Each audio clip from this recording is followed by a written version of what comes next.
Chennai 365, an effort by SKS in association with social, sports and cultural bodies to do good to a vibrant Chennai.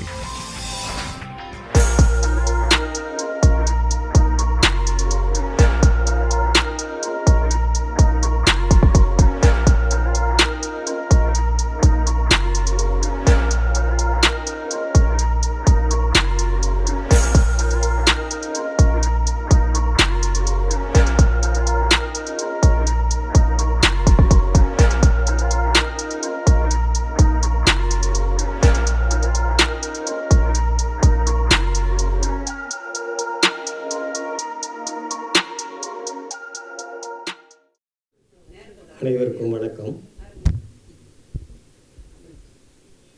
Chennai Kamban கழகத்தின் பொன்விழா ஆண்டின் தொடக்க நிகழ்வின் நிறைவு நிகழ்ச்சி இது நவம்பர் 2024 நிகழ வேண்டிய ஒன்று புயல் காரணமாக ஒத்திவைக்கப்பட்டது. ஆகவே இது நிறைவு நிகழ்ச்சியாக இன்றைக்கு நிகழ இருக்கிறது.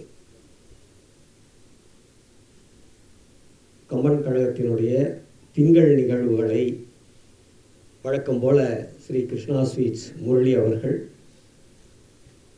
மிகுந்த ஈடுபாட்டோடு தலைப்பையும் தேர்ந்தெடுத்து இந்த தலைப்பிலேயே உரை செய்ய வேண்டும் என்று மிக வேண்டி இந்த நிகழ்ச்சி நிகழ்ந்து கொண்டிருக்கிறது. அந்த ராமர் எத்தனை ராமர் என்கிற பொது தலைப்பின் கீழ் நிகழ்கிற நிறைவு நிகழ்ச்சி இது. இப்போது வந்திருக்கக்கூடிய சிறப்பு விருந்தினர்கள், விருதாளர், தலைவர் அவர்களையே மேடைக்கு அழைக்கிறோம். முதலில் தலைவர் ஐயா அவர்கள் மேடைக்கு வர வேண்டும். கம்பன் கழக செயலாளர் முனைவர் சாரதா நம்பி ஆரூரம் அவர்களை மேடைக்கு அன்போடு அழைக்கிறோம்.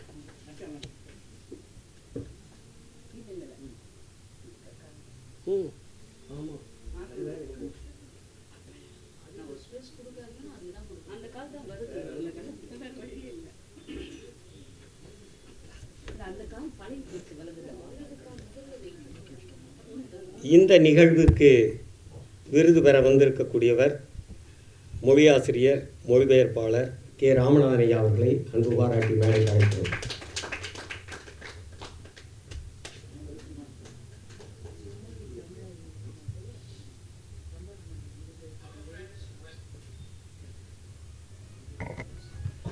கடந்த நவம்பர் திங்களில் விருது பெற வேண்டிய திருப்பூர் கம்பன் கழகத்தின் செயலாளர் ராமகிருஷ்ணன் அவர்கள் அவர் உடல்நலம் இல்லாததனால் அந்த நிகழ்ச்சிக்கு வர இயலவில்லை.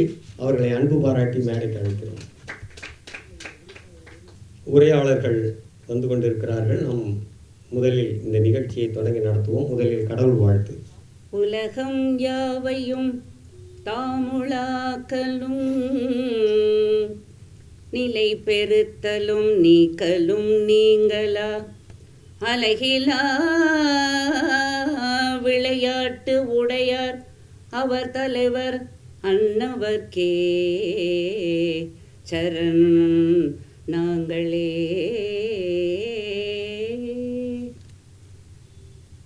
தேரினல் அமரர்க்கு எல்லாம் தேவராம் தேவரன்றே தேரின அமரர்க்கு எல்லாம் தேவராம் தேவரன்றே மாறி இப்பிறப்பில் வந்தோர் மானிடராகி மனோ ஆறு கொள் சடிலத்தானும் அயனும் என்று இவர்கள் ஆதி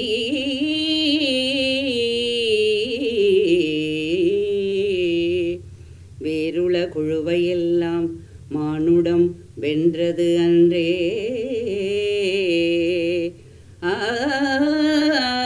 ஆறு கொள் சடிலத்தானும் அயனும் என்று இவர்களாதி வேருள குழுவை எல்லாம் மானுடம் வென்றது அன்றே.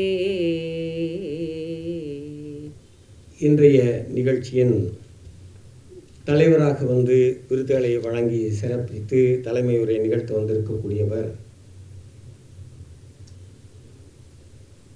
இங்கே இருக்கக்கூடிய சேக்கிழார் ஆராய்ச்சி மையம் மற்றும் கம்பன் கழகம் இன்னும் சில அமைப்புகளில் தொடர்புடையவர்களுக்கு அறிமுகமானவர். ஆனால் புதிதாக இன்னும் சில பேர் ஆளை பார்த்திருப்பார்கள், ஆனால் அவர் யார் என்றும் தெரியாமல் இருக்கும். பொதுவாக அரசு செயலாளராக இருக்கக்கூடியவர்கள் 1 அல்லது 2 முதலமைச்சர்களினுடைய கால எல்லையில் தங்களுடைய பணியை மேற்கொள்வார்கள். ஆனால் 5 முதலமைச்சர்களுடைய கால எல்லையில் செயலாளராக இருந்து செயல்படும். காமராஜர் காலத்திற்கு பிறகு பக்தவச்சலம், பக்தவச்சலத்துக்கு பிறகு அண்ணாவுக்கு பிறகு கருணாநிதி, அதுக்கு பிறகு எம்ஜிஆர் என்று தொடர்ந்து அவர் காமராஜர் காலத்தில் சேர்ந்தாரே தவிர அவருடைய வளர்ச்சி அந்த அளவிற்கு வளர்ந்து ஜெயலலிதா காலம் வரையிலும் அவருடைய பணி வளர்ந்தோங்கி நிற்கிறது. அடுத்தது, இன்றைக்கு நீங்கள் ஆவின் என்கிற அமைப்பை பார்த்திருப்பீர்கள். இந்த ஆவின் என்கிற அமைப்பு தொடங்குவதற்கு வித்திட்டவர் ஐயா தான். ஆவின் ஒரு தாய் அமைப்பு என்றால் அந்த தாய் அமைப்பிற்கே தாயாக விளங்கக்கூடியவர் அவர் தான். ஏன்னா அவர் தான் முதல்ல சொல்லி அந்த நிறுவனத்தை செயலாக்கம் செய்வதற்காக வித்திட்டவர். எத்திராஜ் மகளிர் கல்லூரி இருக்கிறது. எத்திராஜ் கல்வி அறக்கட்டளை என்று ஒன்று இருக்கிறது. அந்த கல்வி அறக்கட்டளையின் தலைவராக விளங்கியவர் ஐயா அவர்கள். அதற்கு பிறகு சேக்கிழார் ஆராய்ச்சி மையம் தொடங்கி நடந்து கொண்டிருக்கும் இந்த வேளையில் அதற்கு துணை நின்று அதனுடைய தூண்களில் ஒருவராக விளங்கக்கூடியவர். அதே சமயம் எத்திராஜ் மகளிர் கல்லூரியில் சேக்கிழார் பெயரில் கல்லூரி மாணவர்களுக்கு சேக்கிழாரை கொண்டு சேர்க்க வேண்டும் என்ற நோக்கத்திற்காக தானாகவே ஒரு அறக்கட்டளையை தனியாக எத்திராஜ் கல்லூரியில் நிறுவி பல ஆண்டுகளாக நிகழ்த்தி கொண்டிருக்கக்கூடியவர். சேக்கிழார் மீது ஆறா காதல் கொண்டவர். நாயன்மார்களினுடைய திருத்தொண்டுகளை தன்னுடைய வாழ்க்கையில் எப்படியாவது எந்த அளவிற்கு இயலுமோ அந்த அளவிற்கு செய்ய வேண்டும் என்ற ஆர்வம் உடையவர். அமைதியாக தன்னுடைய பணியை செய்து கொண்டிருக்கிற ஐயா அவர்களை இந்த அமைப்பின் சார்பாக, குறிப்பாக கம்பன் கழகம், ஸ்ரீ கிருஷ்ணா ஸ்வீஸ் முரளி அவர்கள், பாரதி வித்யா பவன் ராமசாமி ஐயா அவர்கள், இவர்கள் சார்பாக ஐயா அவர்களை அன்பு பாராட்டி அழைக்கின்றேன். வரவேற்பதில் மகிழ்ச்சி அடைகின்றேன். ஐயா அவர்களுக்கு மிக கடினமான சூழல் இருந்தாலும் கூட அழைத்தேன் என்ற ஒரு காரணத்திற்காக வர வேண்டும் என்று அந்த புயல் சமயத்திலேயே அன்றைக்கு காலையில் கூட கேட்கிறார். புயல்தான் இருந்தாலும் நிகழ்ச்சிக்கு வருவதென்றால் நான் வந்து விடுகிறேன் என்று குறிப்பிட்டார்கள். ஆனால் இல்லையா, அந்த நிகழ்ச்சி ஒத்திவைக்கப்பட்டிருக்கிறது என்று குறிப்பிட்டேன். அதற்கு பிறகு எப்பொழுது என்று முன்பே சொல்லிவிடுங்கள் என்று அது மிகுந்த ஆர்வத்தோடு அந்த தலைமை ஏற்று விருது வழங்குவதற்காக, தலைமையுரை ஆற்றுவதற்காக தன்னை ஏற்பாடு செய்து கொண்டு வந்திருக்கிறார். ஐயா அவர்களை அன்பு பாராட்டி தன்னுடைய தலைமையுரையை நிகழ்த்துமாறு அன்போடு அழைக்கிறேன்.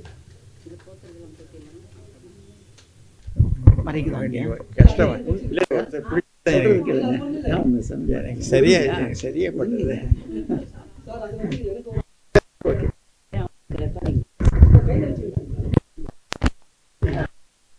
பதிவாகாதுங்கிறாங்க. அப்ப நான்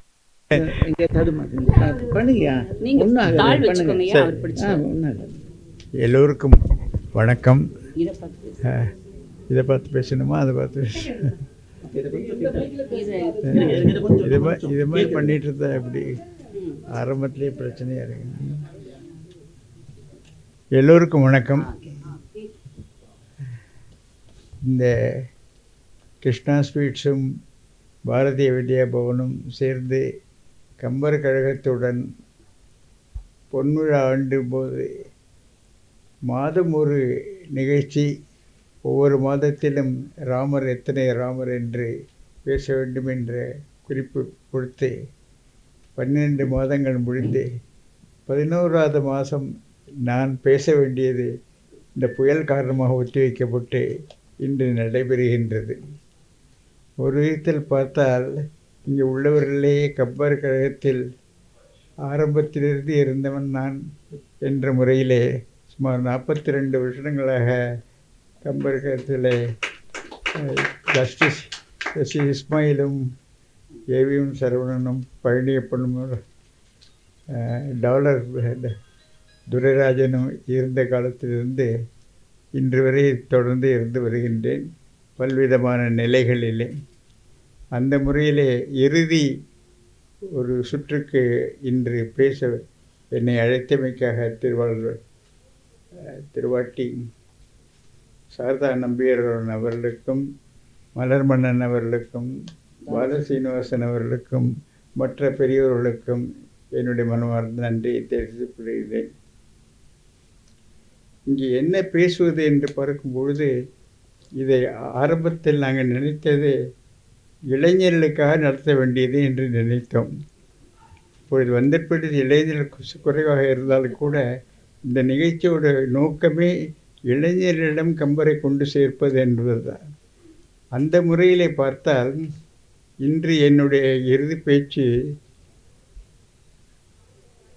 பாலகாண்டம் அயோத்தியா காண்டம் 2 முடன் நிறுத்திவிடலாம் என்று நினைக்கின்றேன். பிறகு யுத்த காண்டங்களும் சுந்தர காண்டம் வரிசையாக வர வேண்டும். ஆனால் குழந்தைகளுக்கு எப்படி வளர்க்க போகின்றோம், குழந்தைகளுக்கு எது மாதிரி சொல்ல போகின்றோம் என்பதை பார்ப்பது முக்கியமாக இந்த 2 காண்டங்களிலும் நிறைய வருகின்றன. அதை பற்றி பேசலாம் என்று நான் ஒரு முடிவு எடுத்தேன். கம்பராமாயணம் சுமார் 886ஆம் ஆண்டு திருவெண்ணூரில் பிறந்த கம்பர் திருவெண்ணெய்நல்லூரில் அந்த கோயிலில் இதை அரங்கேற்றினார்கள். சடையப்பவள்ளல் என்ற ஒரு வள்ளலுடைய ஆதரவினால் இந்த பாடல்கள் எழுதப்பட்டன என்று நாம் கேள்விப்படுகின்றோம். அதை பற்றி செய்நன்றி கொள்ளக்கூடாது என்ற முறையிலே கம்பர் அவர்கள் பல இடங்களிலே சடையப்பவள்ளலை பற்றி சொல்லி கொண்டிருக்கிறார்கள். இறுதியாக இந்த முடிசூடும் படலத்தின் பொழுது கூட வெண்ணெய்நல்லூர் மரபன் சடகோபன் மரபுலோர் கொடுத்த வாங்கி வசிட்டனை பொழிந்தான் வழி என்று வருகின்றது. அந்த முறையிலே செய்நன்றிக்கு பெரிய ஒரு முக்கியத்துவம் கொடுத்து இந்த பாடல் பாடப்பட்டிருக்கிறது. இதில் ஒரு பெரிய ஆச்சரியம், இந்த பாடல் முழுதும் வெண்பாக்களாலே ஆனது. வெண்பா பாடுவது சிரமம் என்று சொல்வார்கள். 10,000 பாடல்களுக்கு மேலே இதில் வெண்பாக்களாகவே இருக்கின்றன. அது அவருடைய கவித்திரத்தை காட்டுகின்றது. மூலநூல் 5000 ஆண்டுகளுக்கு முன்பு எழுதப்பட்டதாக சொல்லப்படுகிறது, வால்மீகியுடைய மூலநூல். அதிலே கம்பர் வால்மீகி அவர்கள் ராமனை ஒரு கடவுளுடைய மரபு உருவமாக நினைக்கவில்லை, ஒரு சாதாரண மனிதராகத்தான் நினைத்தார். ஒரு சாதாரண மனிதன் எப்படி மரியாதை புருஷன் என்று சொல்லுகின்ற, நம்ம சம்ஸ்கிருதத்திலையும் ஹிந்தியிலும் இந்த வார்த்தை அடிக்கடி யூஸ் பண்ணாரு, மரியாதை புருஷா. அந்த மாதிரியான ஒரு நிலையை உயர முடியும் என்பது அவருடைய கருத்து. ஆனால் கம்பர் அவர்களை 2-3 முக்கியமான முடிவுகளை செய்தார். ஒன்று, இவர் மரியாதை புருஷன் என்று சொல்லி இங்கே எழுதணுமேனால் இங்கே எத்தனையோ மரியாதை புருஷர் இருந்திருக்கின்றார்கள், அது சரியாக வருமா என்ற ஒரு சந்தேகம் வந்தது. உடனே அவர்களை ஒரு தெய்வத்தின் அவதார புருஷனாக கொண்டு வந்தார்கள். அதுதான்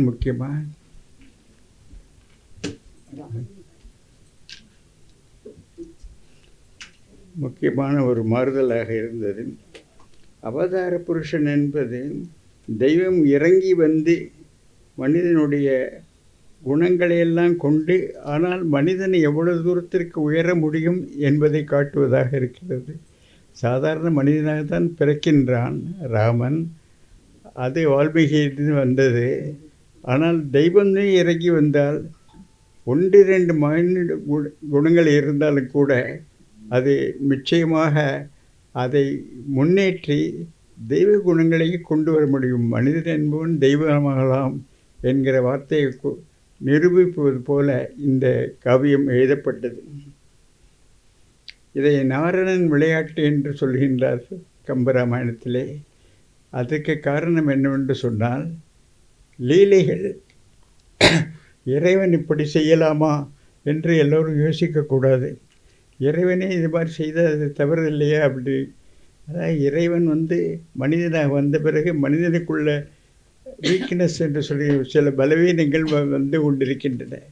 ஆனால் அதையெல்லாம் மீறி எப்படி அவன் செயல்பட்டான், அது மாதிரி நம்மளும் பண்ண முடியும் என்பது இந்த காவியத்தின் முக்கியமான நோக்கமாக இருந்திருக்க வேண்டும் என்று நினைக்கின்றேன். இதில் 1-2 முக்கியமான கருத்துக்களை மட்டும் சொல்லி என்னுடைய தலைமை உரையை முடிக்கின்றேன். முதலிலே கம்பருக்கு கடவுள் கொள்கை உண்டா, கடவுள் இறங்கி வந்தார் என்பது சரி, அது கதைக்காக எழுதப்பட்டது. ஆனால் அவருடைய கடவுள் கொள்கை என்ன என்று பார்க்கும்பொழுது, அவர் ஒன்றே எண்ணில் ஒன்றேயாம், பலவென்றென்றால் பலவேயாம், அன்றே பின்னில் அன்றேயாம், ஆமே எண்ணில் ஆமேயாம், இன்றே எண்ணின் இன்றேயாம், உனது என்று உரைக்கின்ற உளதேயாம் என்று பாடுகின்றார்கள். அதாவது ஆத்திக கருத்துக்கள், நாத்திக கருத்துக்கள், சைவ கருத்துக்கள், வைண கருத்துக்கள், புத்தர் கருத்துக்கள், சமணர் கருத்துக்கள், இத்தனை சமயங்களும் இந்தியாவில் அந்த நேரத்தில் இருந்தன. நான் பேசுவது 2000 ஆண்டுகளுக்கு முன்பு நடந்தது. இத்தனை சமயங்களும் இருந்தன. நாத்திகர்களும் இருந்தார்கள், ஆத்திகர்களும் இருந்தார்கள். அதே சைவம் வைணவமாக இருந்தது, புத்தர் சமணமாக இருந்தது. இந்த எல்லாவற்றுக்கும் பொருத்தமான இந்த ஒரு வார்த்தை இந்த பாடல் இருக்கிறது என்பது என்னுடைய எண்ணம். நிச்சயமாக இதை நீங்கள் பலவிதமாக படித்து பார்க்கலாம். நம்மாழ்வார் போன்றவர்கள் கூட ஆணுமல்லன் பெண்ணுமல்லன் அலியுமல்லன் என்று தான் பாடுகின்றார். அதே மாதிரி சைவத்துக்கு வைணத்துக்கு மட்டுமல்லாமல் இறைவன் இருக்கின்றானா என்பதை பற்றி நாம் கவலைப்பட வேண்டாம், அது தானாக நடக்கட்டும் என்று நினைத்த ஒரு புத்த மதமும், இறைவன் என்று ஒருத்தர் கிடையாது, தீர்த்தங்கராகத்தான் இருக்க முடியும் என்று நினைக்கின்ற ஜைன மதமும், இறைவனே கிடையாது என்று சொல்லுகின்ற நாத்திக மதம் எல்லாமே இங்கே இருக்கிறது. அது மாதிரி ஒரு அழகான ஒரு பாடலை நாம் பார்க்கின்றோம். ராமனை பொறுத்தவரை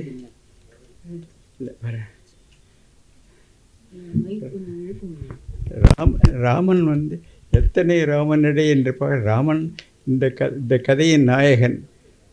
அவன் எப்படிப்பட்டவன் என்ன என்று பார்க்கும்பொழுது நான் பார்த்த சில விஷயங்களை உங்களிடம் சொல்லலாம் என்று நினைக்கின்றேன். முதலாவதாக கம்பர் சொல்வது நடையில் நின்று உயர் நாயகன் என்று சொல்கின்றார்கள். நடை என்பது நல்ல ஒழுக்கம். நல்ல ஒழுக்கத்தில் இருந்து உயர்ந்தவன் என்ற முறையிலே அந்த அந்த ராமனுடைய ஒரு பாத்திரம் சித்தரிக்கப்படுகின்றது. ஏனென்றால் வால்மீகியும் கம்பனுக்கும் நிறைய வித்தியாசம் உண்டு. வால்மீகியிலே ஒரு சாதாரண மனிதனுக்குள்ள குணங்கள் ராஜாவாக ராஜ தர்மத்தை என்ற முறையில் போய்கொண்டிருக்கிறது. இங்கே ஒரு தெய்வம் என்று சொன்ன பிறகு அவனை இப்படியும் அப்படியுமா அலைக்கழிக்க வேண்டிய ஒரு அவசியம் ஏற்பட்டு கொண்டு கம்பருக்கு. ஏன்னா அந்த முக்கியமான ஒரு கருத்தை சொல்லாமல் இருக்க முடியாது, கதையை மாற்றவும் முடியாது. ஏன்னா இது தழுவல் நூல். இது கதையை மாற்ற முடியாமல் இப்படி சொல்வது என்பது மிக கடினமான ஒரு விஷயம். அதிலே நடையில் நின்று உயர் நாயகன் என்று ஒரு வார்த்தை வருகின்றது. அதே போல் குழந்தையாக இருக்கச்சே அவர்கள் விஸ்வாமித்திரரும் பயிற்சிக்காக போகின்றார்கள். பயிற்சி முடித்து திரும்பும் பொழுது ராமன் வீதியில் நடந்து வருகின்றான் மற்ற தம்பிமார்களோடு. எல்லாருமே சிறு பிள்ளைகள் தான். ஆனால் ராமன் ஒவ்வொருவரையும் எதிரே பார்க்கின்ற ஒவ்வொருவரையும் நிறுத்தி அவன் கேட்கிறது, எதுவினை இடரிலை இனிதி உண்ணும் மனையும் மதிதரும் குமரரும் வழியாக என்று. அதாவது எப்படிப்பா உன் வேலை எப்படி இருக்கு, நல்ல வேலை செய்யறியா, உன் மனைவி நல்லா இருக்காளா, உன் குழந்தைகள்லாம் வலியவங்களா இருக்காங்களா, ஏதாவது பிரச்சனை இருக்கா லைஃப்பில், இப்படிங்கிற இந்த 4 கேள்வியை வந்து அவன் எல்லார்ட்டையும் கேட்குறான். ராமன் அவனே சிறுபிள்ளை தான், இருந்தாலும் கூட அவனுக்கு கொடுத்த ஒரு பயிற்சியின் காரணமாக அந்த ஒரு குணாதிசயம் அவனுக்கு ஏற்கனவே வந்துவிடுகின்றது. இதை கம்பர் மிக அழகாக காட்டுகின்றார்கள். ராமர் எத்தனை ராமனுடன் பாலனாக இருந்த பொழுதே இம்மாதிரியான ஒரு நல்ல நடை இருந்தது, நல்ல நடத்தை இருந்தது. மற்றவர்களை பற்றி அன்பு, கருணை, அவர்களை பற்றி விசாரிக்க வேண்டும் என்ற ஆசை, அதெல்லாம் தொன்று நம்ம எம்பத்தி என்று சொல்லுகின்றோமே, அது மாதிரி ஒரு எம்பத்தி இருந்தது. அதனால தான் அந்த மாதிரி அவரால் கொடுக்க முடிகிறது. அது அந்த மாதிரி ஒரு கருணையை பற்றி சொல்கிறார். அப்புறம் ராமன் வந்து வெளியில் அப்படி இருக்கலாம், வீட்டுக்குள்ளே எப்படி இருந்தான் அப்படின்னு பார்க்கணும் இல்லையா. வீட்டுக்குள்ளே 3 அம்மாக்கள் இருக்காங்க. அதனால் இந்த 3 அம்மாக்களில் வெள்ளி நம்ம நினைக்கிறது பட்ட வெள்ளி இல்லை. இப்போ வெள்ளியாக இல்லை. அவள் தான் வந்து அவனை வளர்க்குறா. கோசலையோட பெற்ற மகனாக இருந்தால் கூட கைகையை தான் வளர்க்குறான். அதனால் கூனி போய் சொல்லச்ச ரொம்ப அழகான ஒரு கவிதை இருக்கு. அதில் ராமனை பெயர்ந்ததற்கு இடருண்டோ அப்படின்னு கேட்குறா. ராமனே என்னோடய பிள்ளை அப்படின்னு எனக்கு எப்படி இடருக்கு வர முடியும் அப்படின்னு. அப்படிப்பட்டவரை கூட மாற்ற முடியும், பேச முடியும், பேசவே முடியும் அப்படின்னு ஒரு கூனியால் மாற்ற முடியும் அப்படின்னு சொல்கிறது ரொம்ப ரொம்ப விசேஷமான ஒரு வார்த்தை. ஏன்னா திருப்பி திருப்பி சொல்லி சொல்லி சொல்லி முதல்லலாம் கைகையை ஒத்துக்கவே மாட்டேங்கிறா. ராமனுக்கு பட்டாபிஷேகம் எனக்கு அதை விட என்ன சந்தோஷம் வேணும் அப்படி தான் சந்தோஷப்படுறான். ஆனால் கடைசியில் அவன் மனசு மாறுறான். மனசு மாறுறது கூனியால் மாறுறான். ஒரே ஒரு ஆள் தான். ஸோ இதில் என்ன சொல்ல வர்றாரு, ஒரு ஆள் வந்து முக்கியமான ஒரு பாத்திரத்தோட அப்ரோச்சையே, அவருடைய அணுகுமுறையை மாற்றிட முடியும் அப்படிங்கிறத காட்டுறது இது ஒரு அழகான ஒரு இடமா இருக்குது. அது மாதிரி இருக்கச்ச ராமன் எப்படிப்பட்டவன் வரைச்சி இந்த இடத்துல அவனுக்கு வந்து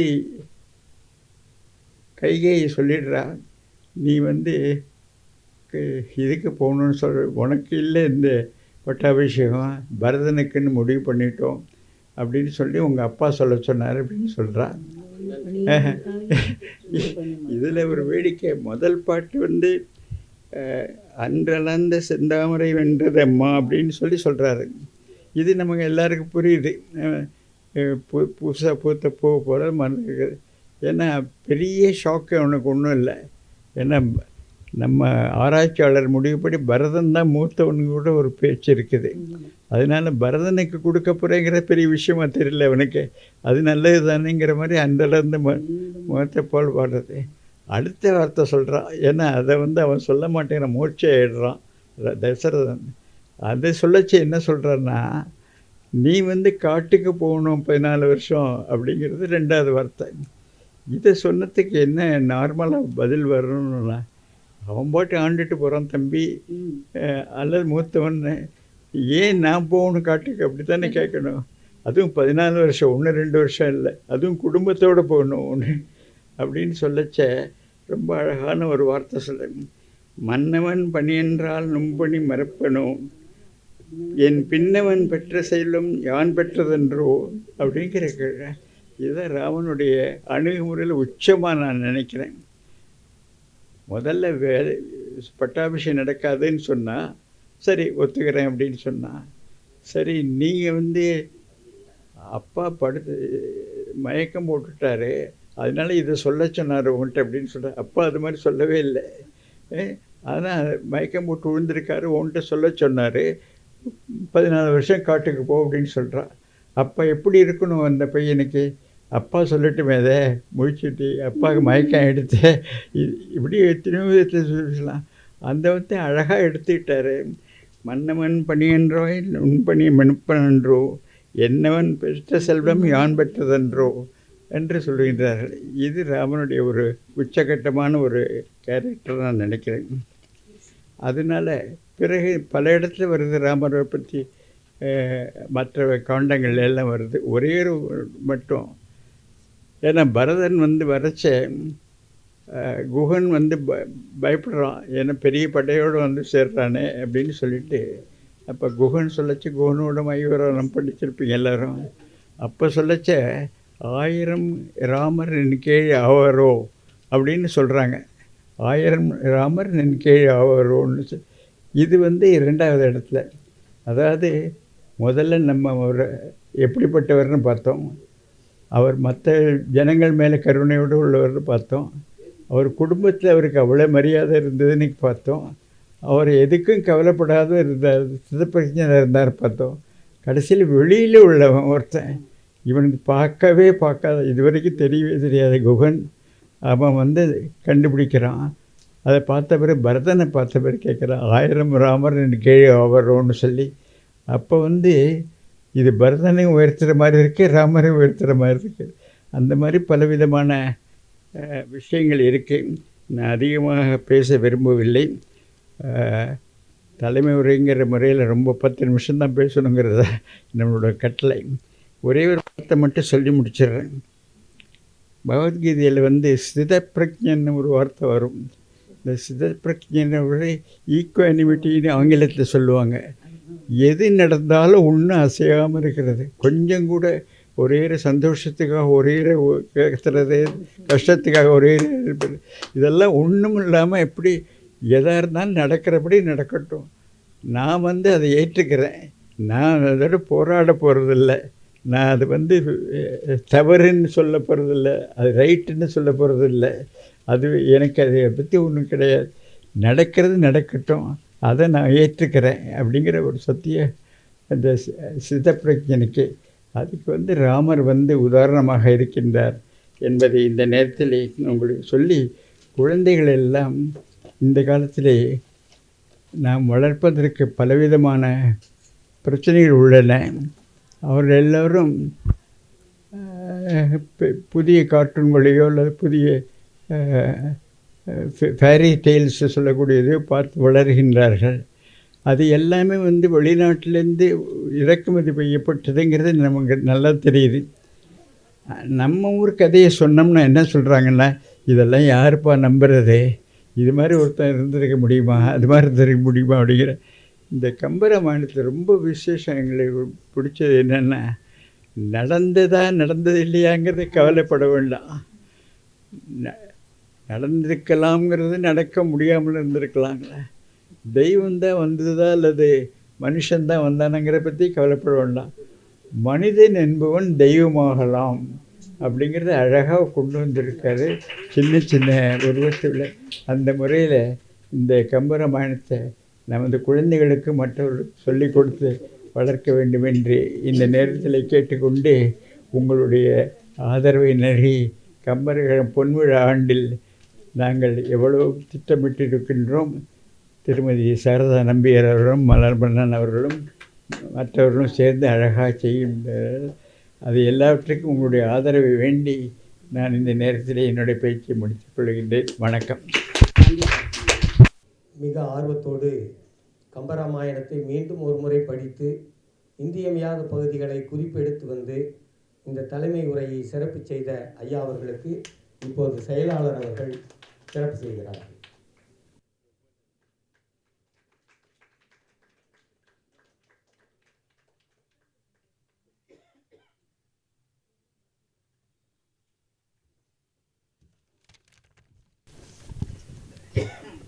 இப்போது விருது வழங்கும் நிகழ்ச்சி.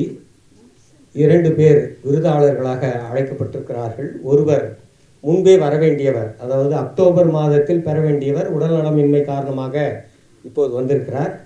அதே போல் நவம்பர் திங்களில் விருது பெற வேண்டியவர் தள்ளி போன காரணத்தினால், இப்போ ஒத்தி போடப்பட்ட காரணத்தினால் இப்போது வந்திருக்கிறார். இருவரை பற்றியும் இப்போது எங்கள் இணை செயலாளர் ஓவிய கவிஞர் மலர்மகன் ஐயா அவர்கள் இருவரை பற்றியும் அறிமுக கருத்துக்களை. அனைவரையும் வணங்கி மகிழ்கிறேன். ஐயா, இன்று தலைமை தாங்கிய உங்கள் உரை மிக அற்புதமாக அமைந்தது. சுருக்கமான உரை என்றாலும் கூட நறுக்கின்ற நடை அருமையாக முடித்தீர்கள். அப்படித்தான் சேக்கிழார் ஆய்வு மன்றத்திலே கூட உங்கள் தலைமை உரையை நான் மிகவும் ரசித்தேன். எந்த இலக்கியத்தை எடுத்துக்கொண்டாலும் அந்த இலக்கியத்தின் ஈரத்தை அழகாக எடுத்து அதன் சாரத்தை நம்மிடம் வழங்குகிற அந்த அற்புத திறன் அமைந்தவர். இவர்களையெல்லாம் நாம் நிறைய பயன்படுத்தி கொள்ள வேண்டும் என்கிற எண்ணத்தை நீங்கள் எங்களுக்கு உருவாக்கி இருக்கிறீர்கள். மிக்க மகிழ்ச்சி, நன்றி. அனைவரையும் வணங்கி மகிழ்கிறேன். மீனாட்சி ஒன்றையும் சேர்த்து தான்.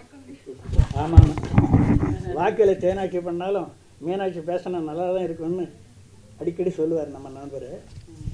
இன்றைக்கு இந்த மேடையில் ஒரு விசேஷம் பார்த்திங்கன்னா, ராமனுடைய புகழ் பாடுகிற, ராமன் எத்தனை ராமன் என்றெல்லாம் கொண்டாடுகிற இந்த மேடையில் விருது பெறுகிற இருவரும், ஒருவர் ராமநாதன், ஒருவர் ராமகிருஷ்ணன். What a coincidence! எப்படி பாருங்க சார், தமிழ்னா கொஞ்சம் தாமதமாக தான் வரும், தள்ளி தான் வரும். விருதுகளினுடைய விசேஷமே அப்படித்தான். அதனால் இயல்பாக பெற வேண்டிய பிறகு தமிழக அரசின் மேல்நிலை வகுப்பு மற்றும் 7ஆம் வகுப்பு பாடங்களிலே இந்தி பாடநூல்களில் உங்கள் கட்டுரைகள் இணைந்திருப்பது ரொம்ப மகிழ்ச்சி அளிக்கிறது. ஏனென்றால் உங்கள் கட்டுரைகள் தமிழின் மேன்மையை வெளிப்படுத்துகிற கட்டுரைகள் என்கிற போது இளந்தலைமுறையில் இருக்கிற இந்தி மாணவர்கள் கூட அதை தெரிந்து கொள்வதற்கு வாய்ப்பாக அமைகிறது. என்றால் உங்களுக்கு இப்படி ஒரு வாய்ப்பு அமைந்தது மிகப்பெரிய வாய்ப்பு தான். தக்ஷண பாரத் இந்தி பிரச்சார சபா திருச்சியில் நடந்த தமிழ் இலக்கியம் குறித்த ஹிந்தி ஆய்வு கட்டுரை போட்டியில் முதல் பரிசு அப்பொழுதே பெற்றவர்கள். இந்தி இலக்கிய இதழ்களான பாஷா, சாட்சாத்கார், கவனேஷா, சமன்வய், தக்ஷன் போன்றவற்றிலே தமிழ் இலக்கியம் தொடர்பான பல்வேறு ஆய்வுக் கட்டுரைகள் இந்தி மொழியில் வெளிப்படுத்தி தமிழின் மேன்மையை அங்கே நிலைநாட்டியிருக்கிறீர்கள். இந்தி திருப்பதி தேவஸ்தானத்தினுடைய சப்தகிரி ஆன்மீக மாத இதழிலும் இந்தியிலும் தமிழிலும் 35 ஆண்டுகளுக்கு மேலாக கட்டுரைகள் எழுதுவதோடு நீங்கள் சிறப்பு மேற்பார்வையாளராக இருந்தவர்கள். கொஞ்சம் நிமிர்ந்து உட்காரலாங்க ஐயா. புகழுகிற போது தலை தாழ வேண்டும் என்பது அது எங்களுக்கு தெரியும். நெற்கதிர் போல நீங்கள் நெற்கதிர் போல சாய்கிறீர்கள் என்றாலும் கூட மணியான அந்த கதிர்களை நாங்கள் விளக்கி சொல்லுகிற போது நீங்கள் எங்களுக்கு நிமிர்ந்து அமரலாம். தமிழக அரசின் திருக்கோயில் ஆன்மீக மாத இதழில் ஆன்மீக கட்டுரைகளை எழுதி வருகிறீர்கள். பல்வேறு ஆய்வரங்களில் இந்தி தமிழ் இலக்கியம் தொடர்பான பல்வேறு ஆய்வு கட்டுரை வழங்கி வருகிறீர்கள். அதுவும் அல்லாமல் அண்மைக்கால கவிஞர்களாக நமது 19-20ஆம் நூற்றாண்டு கவிஞர்களாக விளங்கிய பாரதியாரையும் பாரதிதாசனையும் அந்த இந்தி வடபுலத்து கவிஞர்களோடு ஒப்பிட்டு நீங்கள் ஒப்பாய்வு செய்திருப்பது மிகவும் பாராட்டத்தக்கது. பாரதியாரை மைதிலி சரண்குப்தாவோடும் பாரதிதாசனை சுமித்ரானந்தன் பந்தோடவும் நீங்கள் ஒப்பாய்வு செய்திருக்கிறீர்கள். ஆண்டாளை ஒரு மீராவோடு இணைத்து ஒரு ஒப்பாய்வு செய்தது மிகப்பெரிய ஆன்மீக உச்சம். ஆமாம், இப்படி இருமொழி இணையதளமாக திருப்பணி ஆற்றுகிற உங்களை கைகளையும் தொட்டு வணங்கலாம், கால்களையும் தொட்டும் வணங்கலாம். வயது இதற்கெல்லாம் ஒரு தடை இல்லை. மாணிக்க வாசகர், திருமூலர், அப்பர், காரைக்கால் அம்மையார் எல்லாம் உங்கள் குரூப்பு. ஆழ்வார்கள், வள்ளலார், பாரதியார் ஆகியோரின் தேர்ந்தெடுக்கப்பட்ட ஆமாம், நீங்கள் சொல்லணும் நல்லா இருக்கும், நான் சொல்கிறத விட. இப்படி ஆகியோரின் தேர்ந்தெடுக்கப்பட்ட பாடல்களை இந்தி மொழியாக்கம் செய்து வடபுலமும் தமிழின் மேன்மையை அறிய வழி செய்து வருகிற ராமநாதனை மிகவுமே கொண்டாடலாம். அப்படித்தான் இங்கே கொண்டாடி கொண்டு இருக்கிறோம்.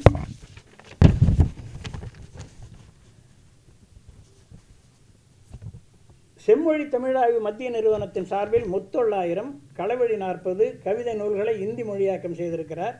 மேலும் ராசமாணிக்கனாரின் நம்முடைய தமிழ் களஞ்சியத்தின் தனிக்களஞ்சியமாக விளங்கிய ராசமாணிக்கம் அவருடைய இலக்கிய வரலாறு ஆகியவற்றையெல்லாம் இவர் இந்தியிலே மொழியாக்கம் செய்திருக்கிறார். 10 பாட்டு, 8 தொகை ஆகிய நூல்கள் கூட இவருடைய இந்தி மொழியாக்கத்தின் சிறப்பாக வந்திருக்கின்றன. தற்போது கம்பராமாயண ஈடுபாட்டால் இந்தி மொழியாக்கப் பணியில் ஈடுபட்டுள்ளார். கம்பராமாயணத்தை இந்தியில் இப்பொழுது மொழி மாற்றம் செய்து கொண்டிருக்கிறார். அது உங்களுடைய வாழ்நாள் சாதனையாக அமைய வாழ்த்துகிறோம். சென்னை கம்பன் கழகம் அவற்றை மிக சிறப்பாக செய்தளிக்குமாறு உங்களை வேண்டுகிறது. தம்முடைய இந்தி புலமையால் தமிழை முந்தியிருக்கச் செய்யும் இவரது மொழியாக்க பணியினையும் குறிப்பாக கம்பனை இந்தியில் முன்னெடுக்கிற பெரும்பணியினை அரும்பணியாக ஆற்றி வருகிற உங்களை பாராட்டி திரு கே ராமநாதன் ஐயா உங்களுக்கு சென்னை கம்பன் கழகமும் ஸ்ரீ கிருஷ்ணா ஸ்வீட்ஸும் இணைந்து கம்பன் பணிச்செம்மல் என்கிற விருதினை வழங்கி மகிழ்கின்றோம். வாழ்க வளமுடன், வாழ்க நலம். ஒரே மணித்துளி. ஜனவரி 2024 மோடி அவர்கள் ராமாயணம் தொடர்புடைய பகுதிகளை கண்டு செல்வதற்காக வந்தார்கள். திருவரங்கத்தில் அறிஞர்கள் கூடி அவரை சந்தித்தார்கள். அப்போது பிரியா அவர்கள் இந்த கம்பராமாயணத்தை பற்றி மோடி அவர்களிடத்தில் கூட மோடி அப்போது செய்த முடிவு அதை இந்தியில் மொழியாக்கம் செய்ய வேண்டும் என்பது.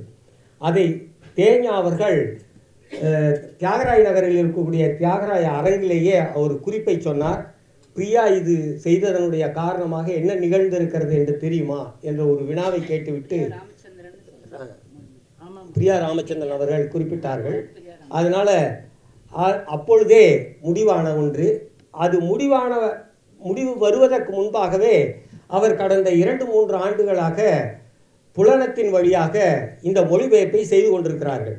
2023 அவருடைய அந்த கம்பராமாயணத்தினுடைய முதல் பாடல் மொழிபெயர்ப்பு செய்து அவர் எங்கள் குழுவில் இருக்கிறார் என்ற காரணத்தினால் முதலில் வந்தது. அதை பார்த்த உடனேயே நான் முடிவு செய்தேன், இவருக்கு எப்படி இருந்தாலும் கம்பன் கழகத்தின் வழியாக ஒரு விருது வழங்க வேண்டும் என்று. 2024 இது அறிவிக்கப்பட்ட உடனே அவரிடத்தில் நான் தொடர்பு கொண்டேன். அப்போது கூட அவருடைய நண்பராக விளங்கக்கூடிய கஸ்தூரி ராஜா பேராசிரியர் அவர்கள் மிகுந்த ஆர்வத்தோடு அந்த இணைப்பை செய்து வைத்தார்கள். அப்போது கேட்டபோது அவர் ஒரு குறிப்பு சொன்னார். நான் விருதை ஏற்றுக்கொள்ளுகிறேன், ஆனால் இப்பொழுது இல்லை. எப்போ ஜனவரியிலேயே சொன்னாங்க.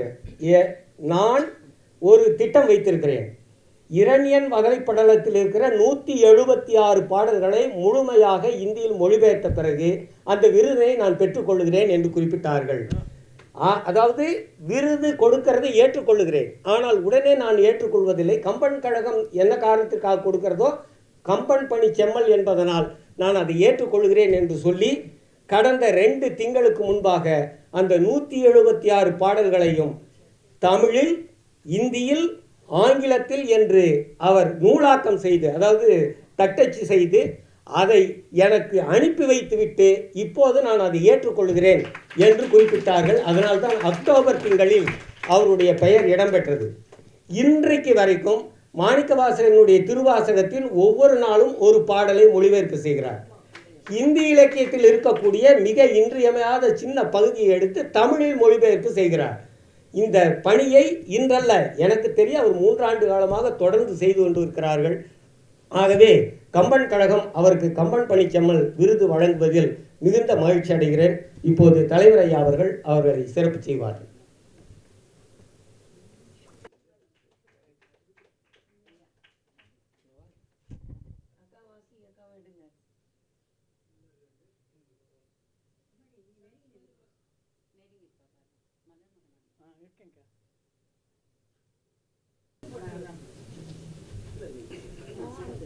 ராமநாதன் சார், நீங்கள் ராமகிருஷ்ணர் பக்கத்துலேயே போயிட்டீங்க.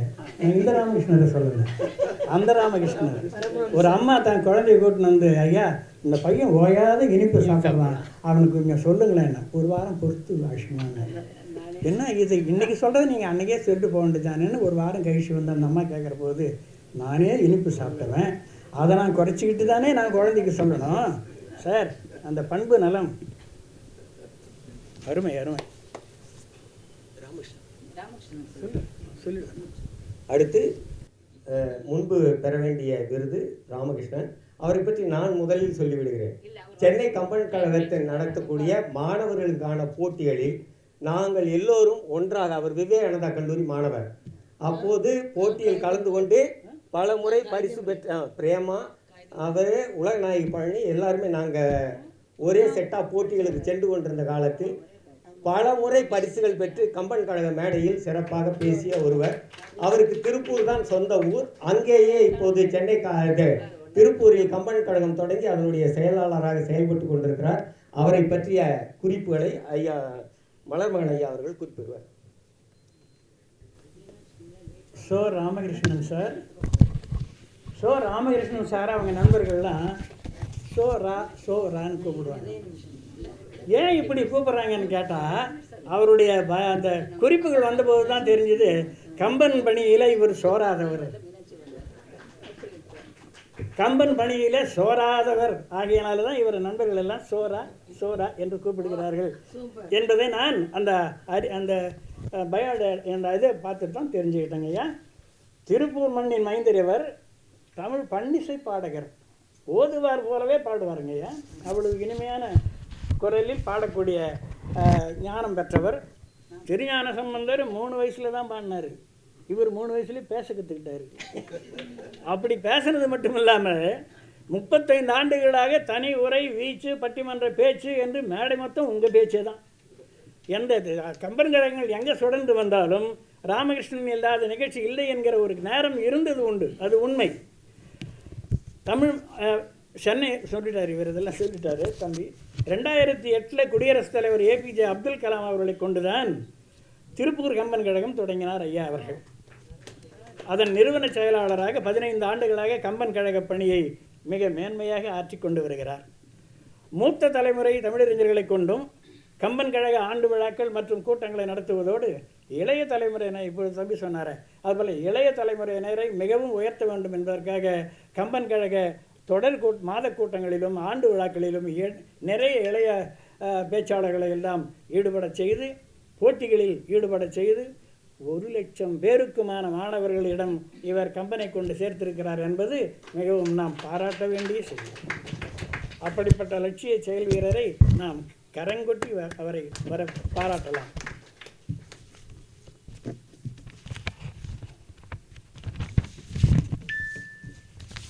வலைதளத்தில் இவருக்கு 2-3 நோக்கங்கள் இருக்கு. வலைதளத்தில் கம்பனை இறக்கி உலகெங்கும் வளைய வரச் செய்யும் யோசனை இவருக்கு கொண்டு இருக்கிறது. குற்றால முனிவர் TKCயின் வட்டத்தொட்டி போல கம்பன் தொட்டி, இலக்கிய தொட்டி என்று ஒன்று தொடங்க வேண்டும் என்கிற ஆர்வத்தையும் அவர் அதில் தெரிவித்திருக்கிறார்கள். இப்படிப்பட்ட இந்த சிந்தனைகளெல்லாம் செயல்முறையாவதற்கு அனைவரும் நாம் ஒத்திருந்து பாடுபடுவோம். நீங்களும் அந்த முயற்சியை மேற்கொள்ள வேண்டும் என்று கேட்டுக்கொள்கிறேன். திருப்பூர் சோரா இவர்கள் 4 விருதுகள், செந்தமிழ் திலகம், திருப்பூர் கம்பன், செந்தமிழ் செல்வர், நவரத்னா என்ற 4 விருதுகளை எல்லாம் பெற்றிருக்கிறார்கள். இவரை பற்றி இன்னொரு உபரி தகவல், ஆனால் உபயோகமான தகவல். கம்பன் என்ன செஞ்சான், ராமனுக்கு கல்யாணத்தை மட்டும்தான் பண்ணி வச்சுட்டு போயிட்டான்.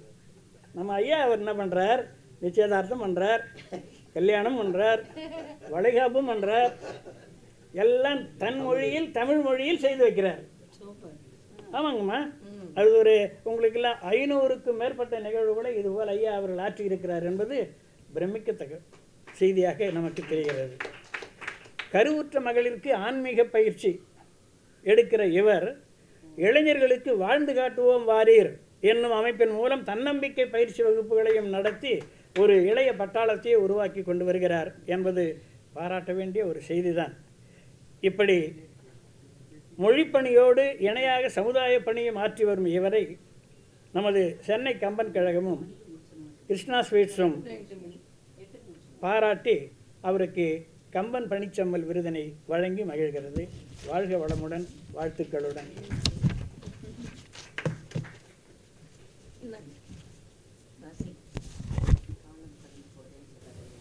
முடிஞ்சு போச்சு.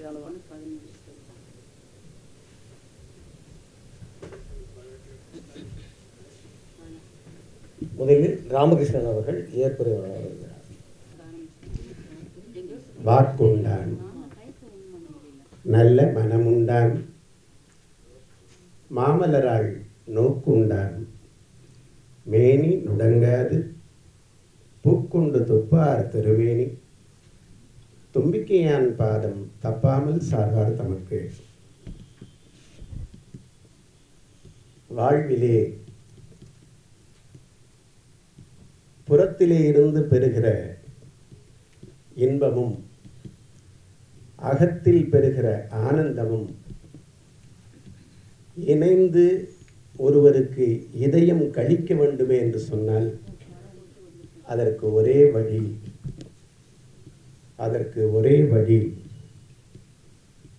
ராமன் திருக்கதையில் கம்பநாடன் கவிதையில் போல் கற்போர்க்கு இதயம் கழியாதே என்று சொல்வார்கள். எத்தனையோ மொழிகளிலே ராமாயணம் இருந்தாலும் கம்பநாடன் கவிதைகளிலே ராமனை கேட்கிற போது நாம் பெறுகிற அனுபவம் அல்ல, பரவசம் இருக்கிறதே, அப்பொழுதுதான் நம்முடைய இதயம் கழிக்கும். அந்த வகையில் எத்தனையோ கம்பன் கழகங்கள் இருந்தாலும் சென்னை கம்பன் கழகம் என்பது கம்பனுக்கு தலைநகரமான கம்பன் கழகம். 1981ஆம் ஆண்டு விவேகானந்தா கல்லூரியினுடைய தமிழ்துறை செயலராக பணியாற்றுகிற போது கம்பனை பற்றி படிக்கிற ஆர்வத்தை, மேடை ஏறி பேசுகின்ற அனுபவத்தை, ஒரு பயிற்சியை கொடுத்தது சென்னை கம்பன் கழகம்தான்.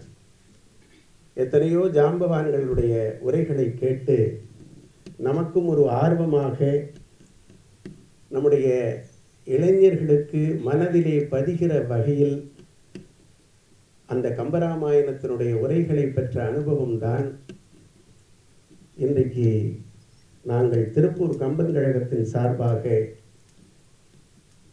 கல்லூரிகள் தோறும் கம்பன் விழாவினை நடத்தி இதுவரை 8 ஆண்டுகளாக 1,00,000 மாணவர்களுக்கு நாங்கள் அந்த கம்பனை கொண்டு செலுத்தி வருகிறோம் என்ற ஒரே தகுதிதான் இங்கே சென்னை கம்பன் கழகத்தின் சார்பாக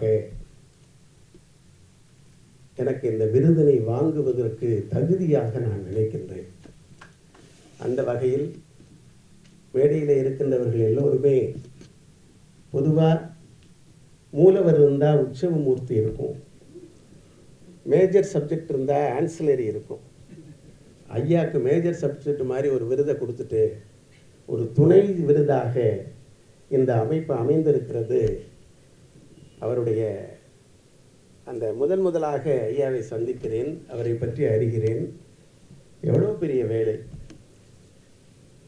வான்மீகியை அடிப்படையாக கொண்டு சமஸ்கிருதத்திலே இருந்து கம்பன் 12ஆம் நூற்றாண்டிலே அந்த கம்பராமாயணத்தை மொழிபெயர்ப்பாக செய்தபோது 21ஆம் நூற்றாண்டிலே 22ஆம் நூற்றாண்டிலே ஐயா அவர்கள்தான் அந்த கம்பராமாயணத்தை சமஸ்கிருதமாகிய அந்த ஹிந்தியிலேயே மொழிபெயர்க்கிறார் என்று சொன்னால் இதைவிட என்ன சிறப்பு இருக்க முடியும்?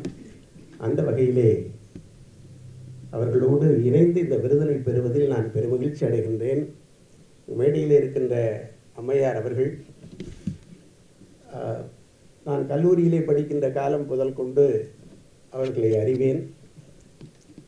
அந்த பொற்காலம் போல இப்பொழுது இந்த பொற்காலமாக இந்த சென்னை கம்பன் கழகத்தை இந்த குழுவினர் அமைத்து வருகிறார்கள் என்பது அவர்கள் சைவத்தின்பால் மிக அருமையான அவர்களுடைய பேச்சுக்களை எல்லாம் நான் திருப்பூரிலே கூட அழைத்திருந்தேன். அவர்களை அவ்வளவு ஆழமாக கம்பன் பணி செய்கின்றவர்கள். திருமதி பிரேமா அவர்கள், நாங்கள் எல்லாருமே ஒன்றா பேச்சு போட்டியிலே கலந்து கொண்டவர்கள். இன்றைக்கு அவர்கள் முதல்வராக அமர்ந்திருக்கின்றார்கள். அந்த வகையிலே எனக்கு ரொம்ப மகிழ்ச்சி. நம்முடைய பால சீனிவாசன், அதாவது இங்கே வருகிற போது பேசி கொண்டிருந்தேன், இன்றைக்கு முழு நேரமாக முழுமையாக தன்னை அர்ப்பணித்து கொண்டு கம்பன் பணி செய்கின்றவர்கள் என்பது மிக அரிதாக கொண்டு வருகிற நேரத்தில் தன்னையே அர்ப்பணித்து கொண்டு நம்முடைய பால சீனிவாசன் அவர்கள் தமிழாகவே வாழ்ந்து வருகிற அருமை நண்பர். அவரை நன்கு அறிவேன். நம்முடைய இணைச் செயலாளர் மலர்மகன், அவர் ஒரு சொற்பொழிவாளராகவே மாறுகிற அளவுக்கு மிகச்சிறப்பாக இந்த கம்பன் கழகத்தை நடத்தி வருகின்றார்கள். திருப்பூர் கம்பன் கழகம் சார்பாக என்னென்னா 33 கம்பன் கழகங்களிலே மேதகு மக்கள் ஜனாதிபதி டாக்டர் அப்துல் கலாம் அவர்களால் தொடங்கப்பட்ட ஒரே கம்பன் கழகம் எங்களுடைய திருப்பூர் கம்பன் கழகம். அந்த வகையிலே எங்கள் திருப்பூர் கம்பன் கழகத்தின் சார்பாக ஐயா அவர்கள் தலைமையுரை மிக அருமையாக ஆற்றினார்கள். அவர்களுடைய தலைமையிலே அவர்களுடைய திருக்கரங்களிலே பெறுவதற்கு எங்களது மனமார்ந்த நன்றியினை உரித்தாக்கி மகிழ்கிறேன். நன்றி, வணக்கம். நன்றி. அடுத்து ராமநாதன் ஐயா.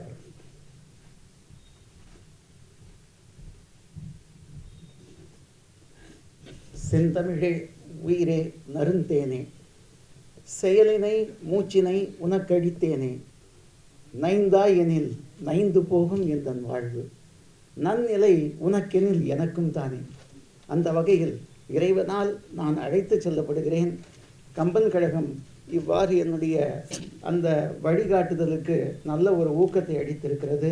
இந்த வகையில் மேடையில் வீற்றிருக்கின்ற அனைத்து அறிஞர் பெருமக்களுக்கும், இந்த நிகழ்ச்சியை காண வந்திருக்கின்ற சான்றோர் பெருமக்களுக்கும் என் நன்றியை தெரிவித்துக் கொண்டு விடைபெறுகிறேன்.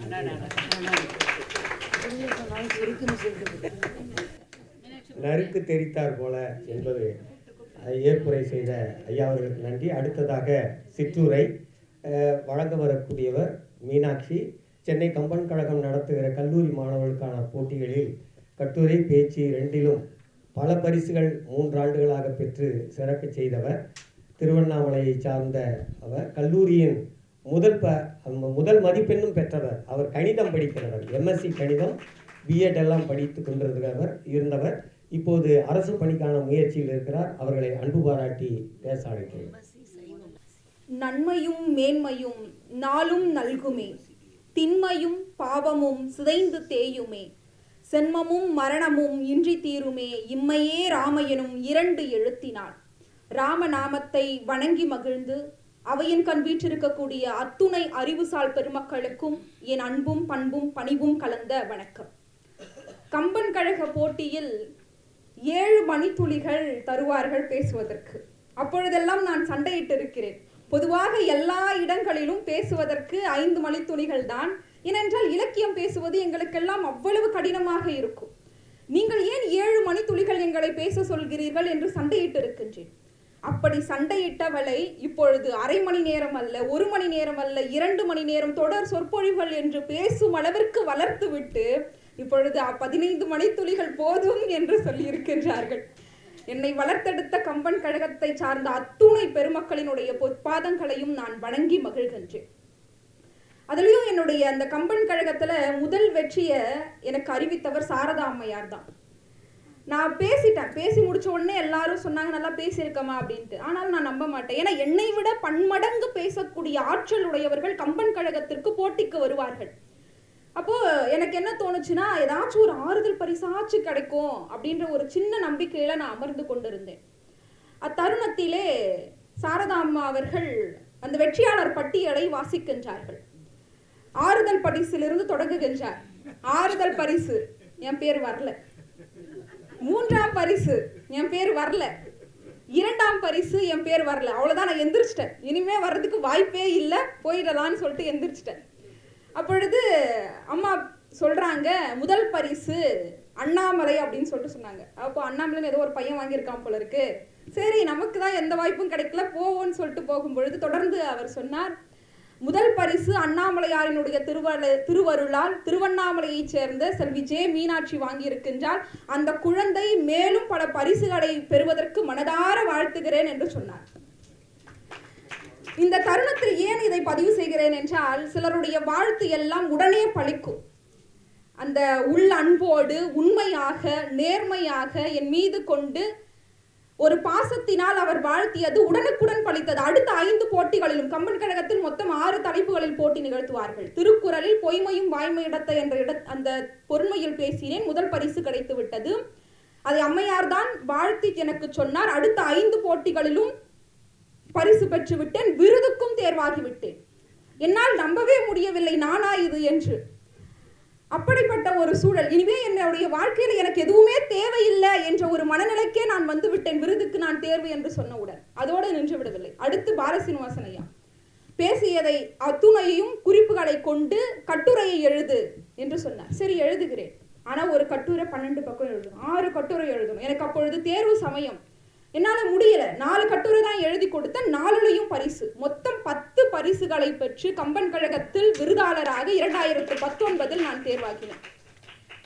கம்பன் கழகத்தினர் என்னை மேடை ஏற்றி அழகு பார்த்து விருது கொடுத்து மகிழ்ந்தவுடன் மேடையிலிருந்து கீழே இறங்குகின்றேன். அப்பொழுது ஒரு பெரும் பேராசிரியர், ஓடி ஓடி தமிழ் பணி செய்யக்கூடியவர், பாரதிக்காக உழைக்கக்கூடிய ஒரு பெரும் உள்ளம், நம்முடைய உலகநாயகி அம்மா அவங்கள எனக்கு நான் ரொம்ப நல்லா தெரியும், ஆனால் அவங்களுக்கு என்ன தெரியாது.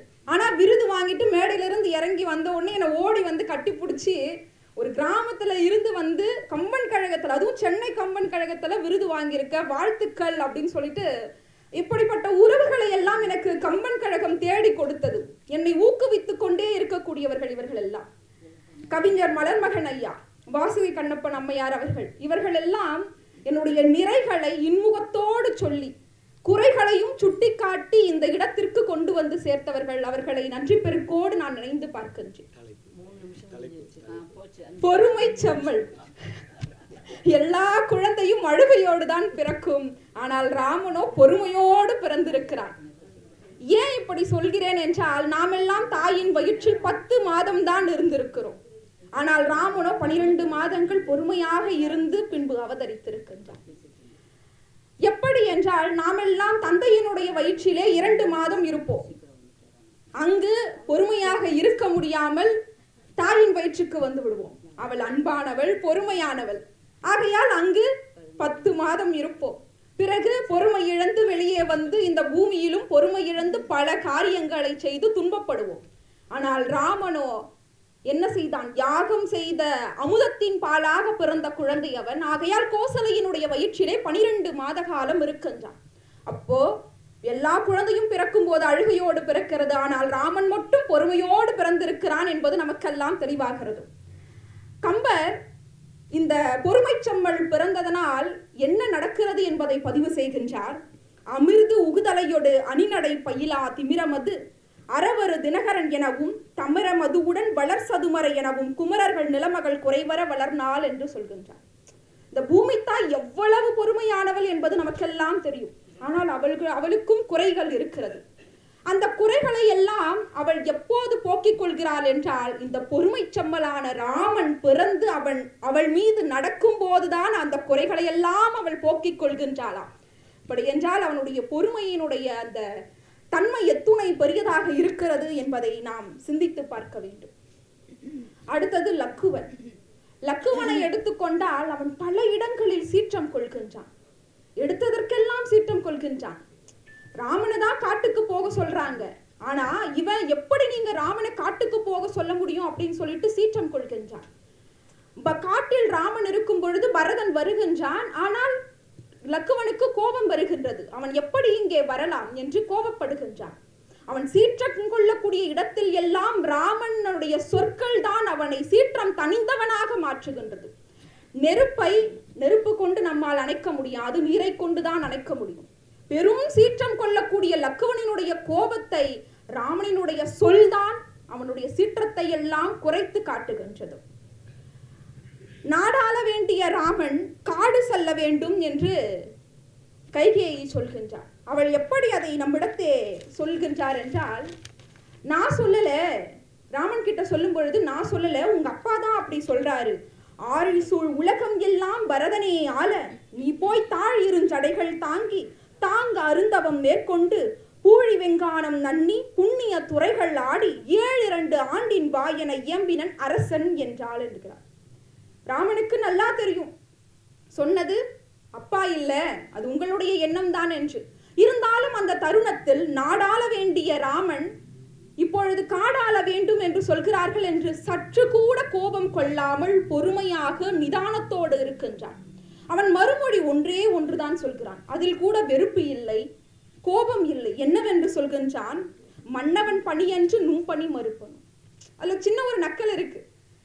அப்பாவோட பணின்னு இல்லைன்னா உங்க பணி இருந்துச்சுன்னா நான் அதை என்ன மறுத்துருவா போறேன், நீங்க ஏன் இப்படி சொல்லணும் அப்படிங்கிற ஒரு கேள்வி வேண்டுமானால் அதில் இருக்கிறதே தவிர வெறுப்பு என்ற ஒன்று அதில் சிறிதும் காணப்படவில்லை. அப்பொழுது ராமனினுடைய முகம் எப்படி இருக்கிறது என்பதை ஐயா கூட பதிவு செய்தார். தாமரை வெல்லும் அளவிற்கு மாறி இருக்கிறது. இப்பொழுது எம்மனோரால் இயம்புதற்கு எளிதே யாரும் செப்பரும் குணத்து ராமன் திருமுகம் செவ்வி நோக்கின் ஒப்புதே முன்பு பின்பு அவ்வாசகம் உணர கேட்ட அப்பொழுது அலர்ந்த செந்தாமரையை வென்றதம்மா என்று பதிவு செய்கின்றார். இப்ப இருக்கக்கூடிய இளைஞர்களுக்கெல்லாம் ராமன் ஒரு ரோல் மாடல். ஐயா சொன்னார் இல்லைங்களா, இளைஞர்களுக்காகத்தான் இந்த ராமன் எத்தனை ராமனடி என்ற விழாவே நாங்கள் கொண்டு வந்திருக்கின்றோம் என்று. அது முக்கியமான ஒரு விழிப்புணர்வை ஏற்படுத்தும் வகையிலே கொண்டு வரப்பட்ட ஒரு முக்கிய நிகழ்ச்சி என்றுதான் நான் கருதுகின்றேன். ஏன் இந்த நிகழ்ச்சி மழையின் காரணமாக, புயலின் காரணமாக தள்ளி போனது என்றால், எனக்கு பொறுமையே கிடையாது, மிகப்பெரிய அவசர புத்தி உடையவள் நான். ஆனால் நான் என்னவென்று பேச வந்திருக்கிறேன், பொறுமை செம்மல் ராமன் என்று பேச வந்திருக்கின்றேன். இதில் வியப்பு என்னவென்றால், ஏன் எனக்கு அப்படி ராமனை பொறுமைச்செம்மலாக பிடித்திருக்கிறது என்று பார்த்தால், எப்பொழுதுமே ஒரு ஆணுக்கு பெண் மீதுதான் ஈர்ப்பு ஏற்படும், ஒரு பெண்ணுக்கு ஆண் மீதுதான். ஏனென்றால் எதிர்பாலினம். இப்பொழுது எனக்கு மொத்தமாக எதிர்குணம் கொண்ட ராமனை பார்த்து நான் வியந்தேன் முதலில். பின்பு விருப்பம் கொள்கின்றேன் அந்த குணத்தினால். அந்த விருப்பத்தின் காரணமாக சரி இதை பேசுவோம் என்று நான் நினைத்தேன். ஆனால் கம்பனை பேசுவதற்கு ஒரு தகுதி வேண்டும். கம்பனை பேசுவதற்கு ஒரு தகுதி வேண்டும். சற்றும் பொறுமை இல்லாத நீ எப்படி ராமனை பொறுமை செம்மல் என்று பேசலாம் என்று காலமே எந்த காலத்தை தாழ்த்தி என்னை சற்று பொறுமையாக இருக்க வைத்து பேசி வைத்திருக்கிறது என்றுதான் நான் கருதுகின்றேன். அது மட்டும் இல்லை, இப்ப நிறைய பேர் நீங்க பார்த்திருப்பீங்க, இன்றைய இளைஞர்கள் எல்லாம் எனக்கு ஸ்ட்ரெஸ் அதிகமாயிடுச்சு அதனால நான் குடிக்கிறேன் அப்படின்னு ஒரு காரணத்தை முன்வைக்கிறாங்க. அடுத்தது என்ன சொல்றாங்க, சில பேர் டீ டோட்டலரா இருப்பாங்க, டீ காஃபி கூட குடிக்க மாட்டாங்க, வேற எந்த கெட்ட பழக்கமும் இருக்காது, ஆனா அதை விட ஒரு பெரிய கெட்ட பழக்கம் இருக்கும், நான்வெஜ் நல்லா சாப்பிடுவாங்க. அவங்க என்ன காரணம் சொல்றாங்கன்னா, நான் ஏன் தெரியுமா நான்வெஜ் சாப்பிட்றேன், எப்பெல்லாம் எனக்கு ஸ்ட்ரெஸ் அதிகமாகுதோ அப்பெல்லாம் நான் நான்வெஜ் ஃபுல்லா சாப்பிட்டேன்னா என் ஸ்ட்ரெஸ் குறைஞ்சிரும் அப்படின்னு சொல்றாங்க. இப்போ ராமனை பற்றி படித்தால் அவனுடைய அருப்பெரும் குணங்களை நாம் தெரிந்து கொண்டால் வருமுன் காப்போம் என்பது போல ஸ்ட்ரெஸ் அதை குடிச்சு அதுக்கப்புறம் நல்லா சாப்பிட்டுட்டு அதற்கு பிறகு ஸ்ட்ரெஸ்ஸை குறைக்கிறதுக்கு பதிலா ராமனினுடைய பண்புகளை போற்றி அவனை படித்தாலே போதும், ஸ்ட்ரெஸ்ஸே நமக்கு வராது அப்படிங்கிறது தான் ராமனினுடைய வாழ்க்கை நமக்கு பாடமாக புகட்டுகிறது.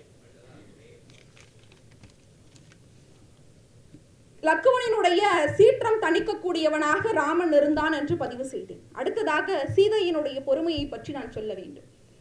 அவள் சில இடங்களில் என்னை போலவே அவசரப்பட்டிருக்கின்றார். ராமன் சொல்கின்றான், 14 ஆண்டுகள் நான் காட்டிற்கு சென்று விட்டு வந்து விடுகிறேன், இங்கே இரு என்கின்றான். இவளுக்கு காதல் தான், ஆனால் 14 ஆண்டுகள் பொறுமையாக அயோத்தியிலேயே இருந்திருக்கலாமே. ஆனால் அவசரப்பட்டு என்ன சொல்கின்றாள், காதல் மொழி பேசுகின்றாள். நின் பிரிவினும் சுடுமோ பெருங்காடு என்று காதல் மொழி பேசுகின்றார். சரி, பட்டால் தான் தெரியும் என்று ராமனும் அழைத்து கொண்டு செல்கின்றார். சீதை அந்த இடத்திலே பொறுமை இழந்தவளாக இருப்பதை நம்மால் காண முடிகின்றது. அடுத்ததாக அவள் சில இடங்களிலே பொறுமை இழப்பதை நம்மால் பார்க்க முடிகின்றது. ராமனை பார்த்து அந்த பொன்மானை பிடித்து வாருங்கள் என்று சொல்கின்றார். பெண்கள் எப்பொழுதுமே சில இடங்களில் முக்கியமாக தன்னுடைய கணவனிடத்தே பேதை போன்று இருப்பார்கள். அப்பொழுது ராமனுக்கு நிச்சயம் கோபம் வந்திருக்க வேண்டும். இந்த காட்டில் ஒரு பொன்மான் போகிறது, இது பொய்மான் என்று கூட தெரியாத அளவிற்கு பேதையாக இருக்கிறாளே என்று இன்றைய இளைஞர்களாக இருந்தால் திட்டி இருப்பார்கள். ஆனால் ராமனோ ஒரு நல்ல கணவன், ஆகையால் திட்டாமல் பிடித்து வருகிறேன் என்று சென்று விடுகின்றார். அந்த இடத்தில் சற்றும் கூட ஆராய்ந்து பாராத ஒரு பேதையாக பொறுமை இழந்து அந்த மானை பிடித்து தாருங்கள் என்று சொல்கின்றார். இப்படி சில இடங்களில் அவசரப்படக்கூடிய சீதை ஒரு இடத்திலே மிக பொறுமையாக அமைதியாக இருக்கின்றார். அதுதான் அசோகவனம். அனுமன் செல்கின்றான், தாயை என் மீது ஏறிக்கொள்ளுங்கள் என்று சொல்கின்றான். இல்லை, வரமாட்டேன் என்று சொல்கின்றான். நான் நினைத்திருந்தால் நான் என்ன பண்ணியிருப்பேன், என்னுடைய இலங்கையே நான் சுட்டெரித்து விட்டு ராமனிடம் சேர்ந்திருப்பேன். ஆனால் இத்தனை காலம் நான் பொறுமையாக இருப்பதற்கு என்ன காரணம் என்றால் கணவனுடைய பெருமையை காக்க வேண்டும் என்று சொல்கின்றாள். ஆனால் இந்த பொறுமை என்ற குணம் அவளுக்கு எங்கே இருந்து வந்தது என்றால் உடன் இருப்பவர்களினுடைய குணங்கள் அவ்வப்போது நமக்குள் ஒற்றிக்கொள்ளும். அதுபோன்றுதான் இந்த பெருங்குணம், பொறுமை என்ற பெருங்குணம் இலங்கையிலே அவளுக்கு இருந்த அந்த நாட்களில் பொறுமை என்ற பெருங்குணம் யாரிடம் இருந்து வந்திருக்கின்றது என்றால் ராமனிடம் இருந்து இவளுக்கு தொற்றிக் கொண்டிருக்கிறது என்பதுதான் நிதர்சனம். அது மட்டுமல்ல, ராமனை பற்றி நாம் சொல்லும் பொழுது சொல், வில், இல் பற்றி நாம் குறிப்பிடுவோம். இவையெல்லாம் எப்படி அவருக்கு சாத்தியமானது என்று சிந்தித்து பார்க்கும் பொழுது கம்பர் பாத்தீங்கன்னா சில பேருக்கு இப்பெல்லாம் பாத்தீங்கன்னா ஹீரோக்கு இன்ட்ரோடக்ஷன் சாங் கொடுப்பாங்க, ஹீரோயினுக்கு இன்ட்ரோடக்ஷன் சாங் கொடுப்பாங்க. நம்முடைய கம்பர் என்ன செய்கிறார் என்றால் ஒரு வில்லிக்கு இன்ட்ரோடக்ஷன் சாங் கொடுக்கிறாரு. அது ரொம்ப அருமையாக இருக்கிறது. எனக்கு அதை படிக்கும் பொழுது அந்த வில்லியினுடைய அழகை நான் தெரிந்து கொண்டோனோ என்னவோ எனக்கு தெரியவில்லை. ஆனால் கம்பனினுடைய கவிநயத்தை என்னால் மிக நன்றாக தெரிந்து கொள்ள முடிகிறது. பஞ்சு ஒளிர் விஞ்சு குளிர் பல்லவம் அணுங்க செஞ்சவிய கஞ்சம் நிகர் சீரடியலாகி அஞ்சொல் இள மஞ்ச என அன்னம் என மின்னும் வஞ்சி என நஞ்சம் என வஞ்சமகள் வந்தார்.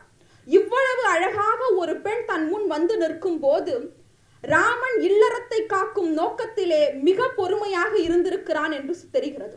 அதே போன்று சொல்லை கையாளக்கூடிய திறன், இலக்குவனினுடைய கோபம் கொள்ளக்கூடிய இடங்களில் எல்லாம் அவனை தேற்றுபவனாக இருந்திருக்கின்றான். ராமன் 12வது வயதில் திருமணம் செய்து கொள்கின்றான். அடுத்து 12 ஆண்டுகள் அயோத்தியில் இருக்கின்றான். அப்பொழுதுதான் தசரதன் நீ நாடாள வேண்டும் என்ற ஆசையை முன்வைக்கின்றான். பிறகு அது மாறி போய் காடாள வேண்டிய ஒரு சூழல் ஏற்படுகிறது. அப்பொழுதும் அவருடைய மனத்தில் எந்த ஒரு மாற்றமும் இல்லை. இன்பத்தையும் துன்பத்தையும் மிக சரிசமமாக பார்க்கின்றான் ராமன். இந்த நிலை நமக்கெல்லாம் இருந்திருந்தால் நிச்சயமாக இந்த பூமி வசப்படும் என்பது உண்மை. நான் எல்லாம் 6 போட்டிகள் பரிசு பெற்றதையே பெரும் சாதனையாக நினைத்தவள். ஆனால் ராமனுக்கு அப்படி அல்ல. நாடே ஆள வேண்டிய ஒரு சூழல் நிலவுகிறது என்ற போதும் கூட பெரும் மகிழ்ச்சி எல்லாம் கொள்ளவில்லை. அதோடு காடாள வேண்டும் என்று சொல்லும் போதும் அதற்காக துன்பப்படவும் இல்லை. மிக பொறுமையாக நிதானமாக எல்லா சூழல்களையும் கையாளுகின்றான். இறுதியாக அவர் பிறப்பெடுத்ததை அவதாரமாக ராமனாக பிறந்ததே ராவணனை கொல்வதற்குத்தான். அவர் நினைத்திருந்தால் வந்தான் வென்றான் சென்றான் என்று சென்றிருக்கலாம். ஆனால் எதற்கு 38 ஆண்டுகள் எடுத்துக்கொண்டார் என்ற ஒரு கேள்வி எழுகிறது. 12 வயதில் திருமணம் முடிக்கப்படுகிறது. அடுத்த 12 ஆண்டுகள் அயோத்தியிலே இருக்கின்றார். பிறகு காட்டிற்கு செல்கின்றார். 14 ஆண்டுகள் அங்கே இருக்கின்றார். நமக்கெல்லாம் ராவணனுடைய அந்த வரலாற்றை பற்றி படிக்கும் போதே மிகுந்த கோபம் எழுகிறது. நாமாக இருந்திருந்தால் அந்த நேரத்திலேயே அவனை வீழ்த்தி கொன்று விடுவோம் என்றுதான் நினைத்திருப்போம். அந்த கடைசி தருணத்தில் கூட ராவணன் நிற்கதியாக நிற்கும் போது கூட என்ன சொல்கின்றார் ராமன்? இன்று போய் நாளை வா என்றுதான் சொல்கின்றார். ராமனுக்கு இத்தகைய பகைவனுக்கும் அருளக்கூடிய ஒரு நன்னெஞ்சம் அவன் பொறுமையாளனாக இருந்ததனால் கிடைத்திருக்கிறது. அவன் சொல்லை ஆளக்கூடிய திறத்திலும் இல்லறத்தை திறமாக நடத்திய காரணமும் அவன் ஒரு நல்ல வில்லாளனாக இருந்த திறமும் நமக்கெல்லாம் அவன் இவற்றையெல்லாம் சாதிப்பதற்கு மிக அடித்தளமாக இருந்தது அவனுடைய பொறுமை என்ற பண்புதான் என்பது நமக்கு காட்டி கொடுக்கிறது. பொறுமையோடு இருந்தால்தான் ஒருவன் மனிதனாக வாழ முடியும். பொறுமை இழந்தால் மனிதன் மிருகமாகி விடுகின்றான்.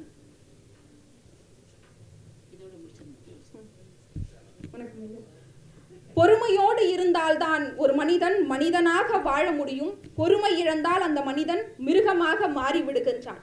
அப்பொறுமையில் செம்மாந்து இருப்பதால் தான் பொறுமை செம்மலாகிய ராமன்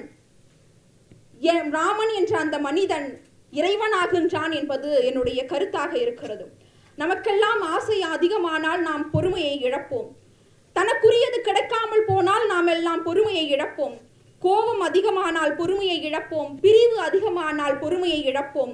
பொறுமை ராமனுக்கு அதிகமானதால் பகைவனுக்கு அருளும் நன்னெஞ்சம் பார்ப்போற்றும் புகழ் என எல்லாம் பெற்றான் அவன். பொறுமை செம்மல் என்று அவனை போற்றி அழைப்போம். அவன் திருநாமத்தால் நாம் எல்லாம் பிழைப்போம் என்று கூறி எனது உரையை நிறைவு செய்கின்றேன். நன்றி, வணக்கம். மிக குறுகிய நேரத்தில் தன்னுடைய கருத்துக்களை தெளிவுபட சொன்ன, அதில் குறிப்பாக கிருஷ்ணா ஸ்வீட்ஸ் முரளியன் அவர்கள் வந்திருக்கிறார்கள். அவர்களை அன்பு பாராட்டி அவருடைய நிகழ்ச்சியில் அவரை வரவேற்பதில் நாங்கள் பெரும் மகிழ்ச்சி அடைகிறோம். அதுவும் மீனாட்சி பேசும்போது வந்திருக்கிறார். காரணம் ரொம்ப மகிழ்ச்சி என்னன்னா, இந்த மாதிரி இளைய தலைமுறை ராமனை எனக்கு ஏன் பிடிக்கும் என்ற தலைப்பை கொடுத்ததே அவர்தான். இந்த தலைப்பில் இளைய தலைமுறை பேச வேண்டும் என்று அழைத்தார்கள். ஆனால் 12 திங்களில் இந்த நிறைவு உரைக்காக அவர் வந்திருப்பது பெரும் மகிழ்ச்சிக்குரியது. நிறைவாக இப்போது பேருரை.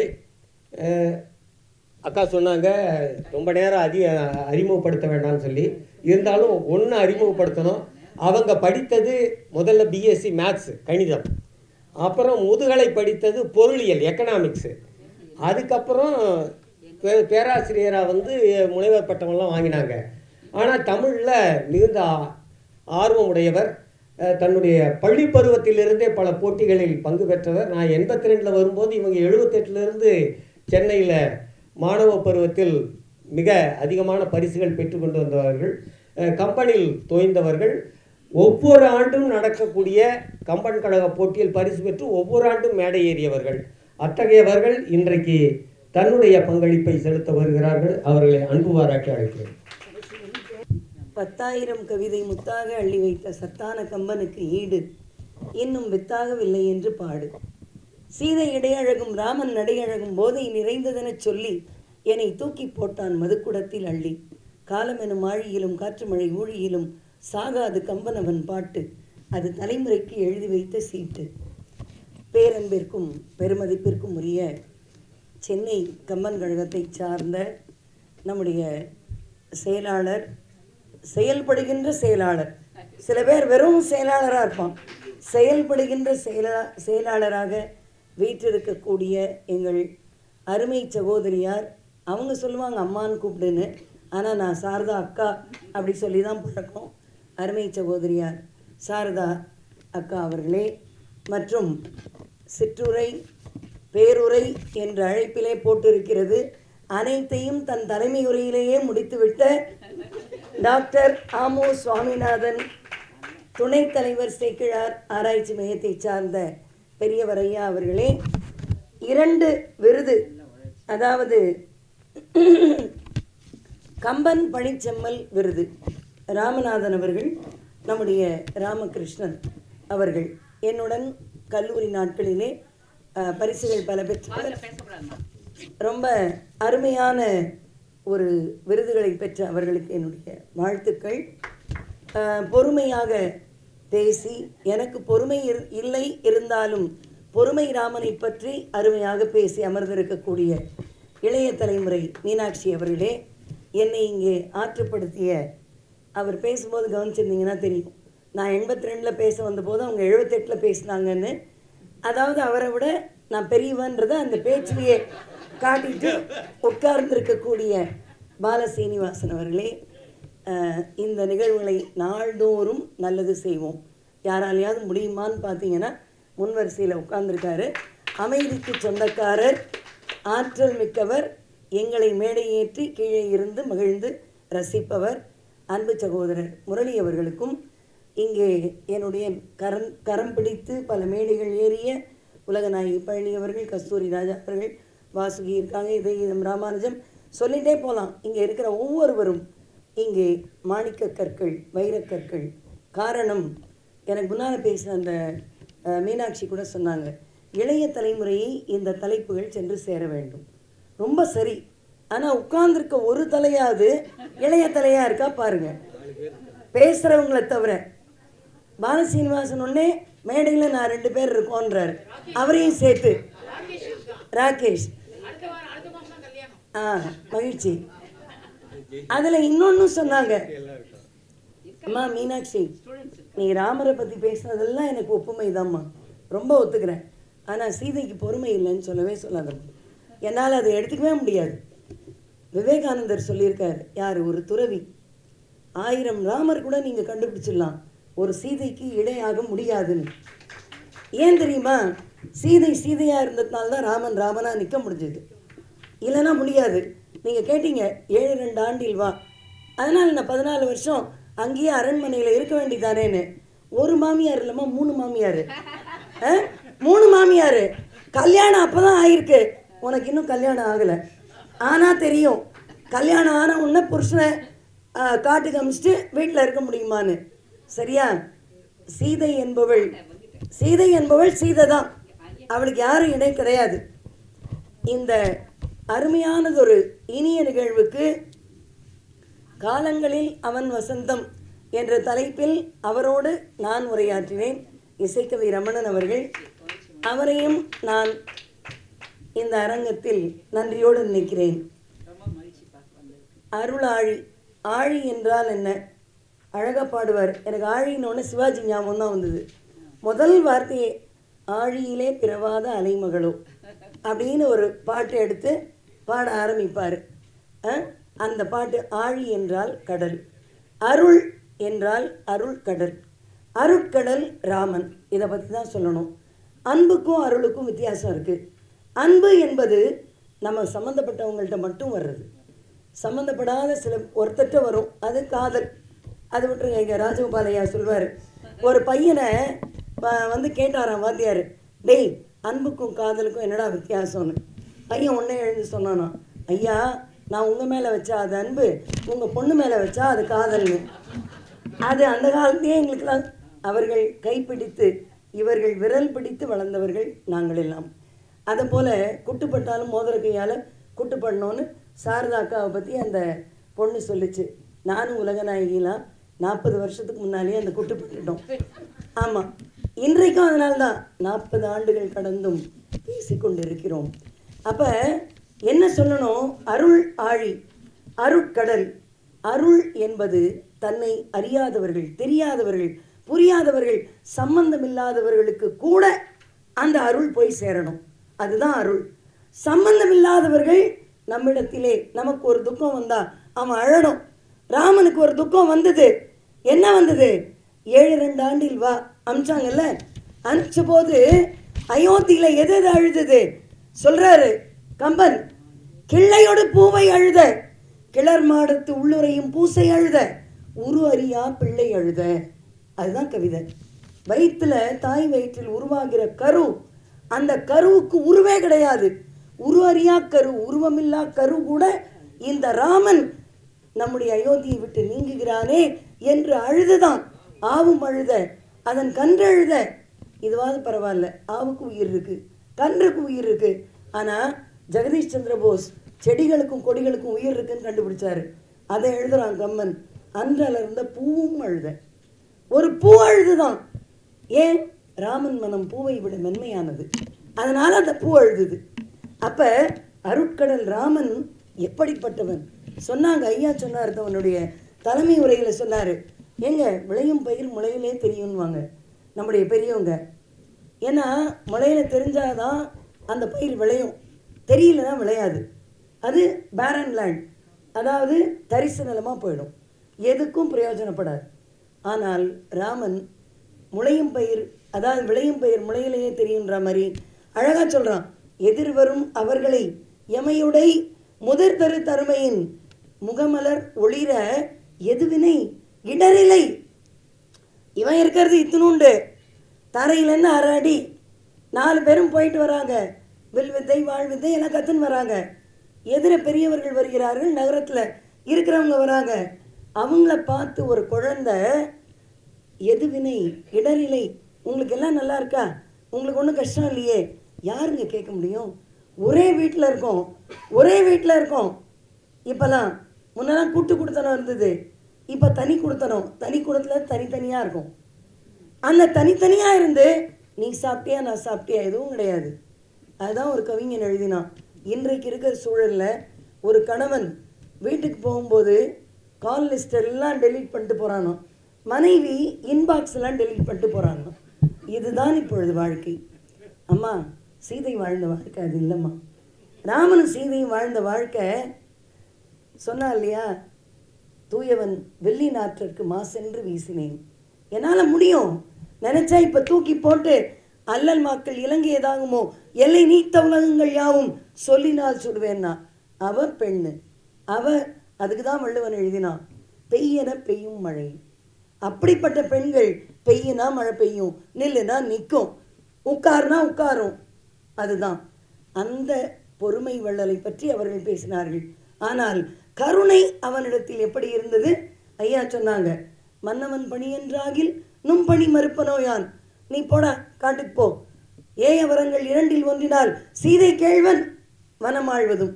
ஏன், அதுவரையிலும் நீ தானே பெத்த, உன் பையன் தானே, ராமனை பயந்த எற்கு இடர் உண்டோ என்று பேசியவள் கைகேயி.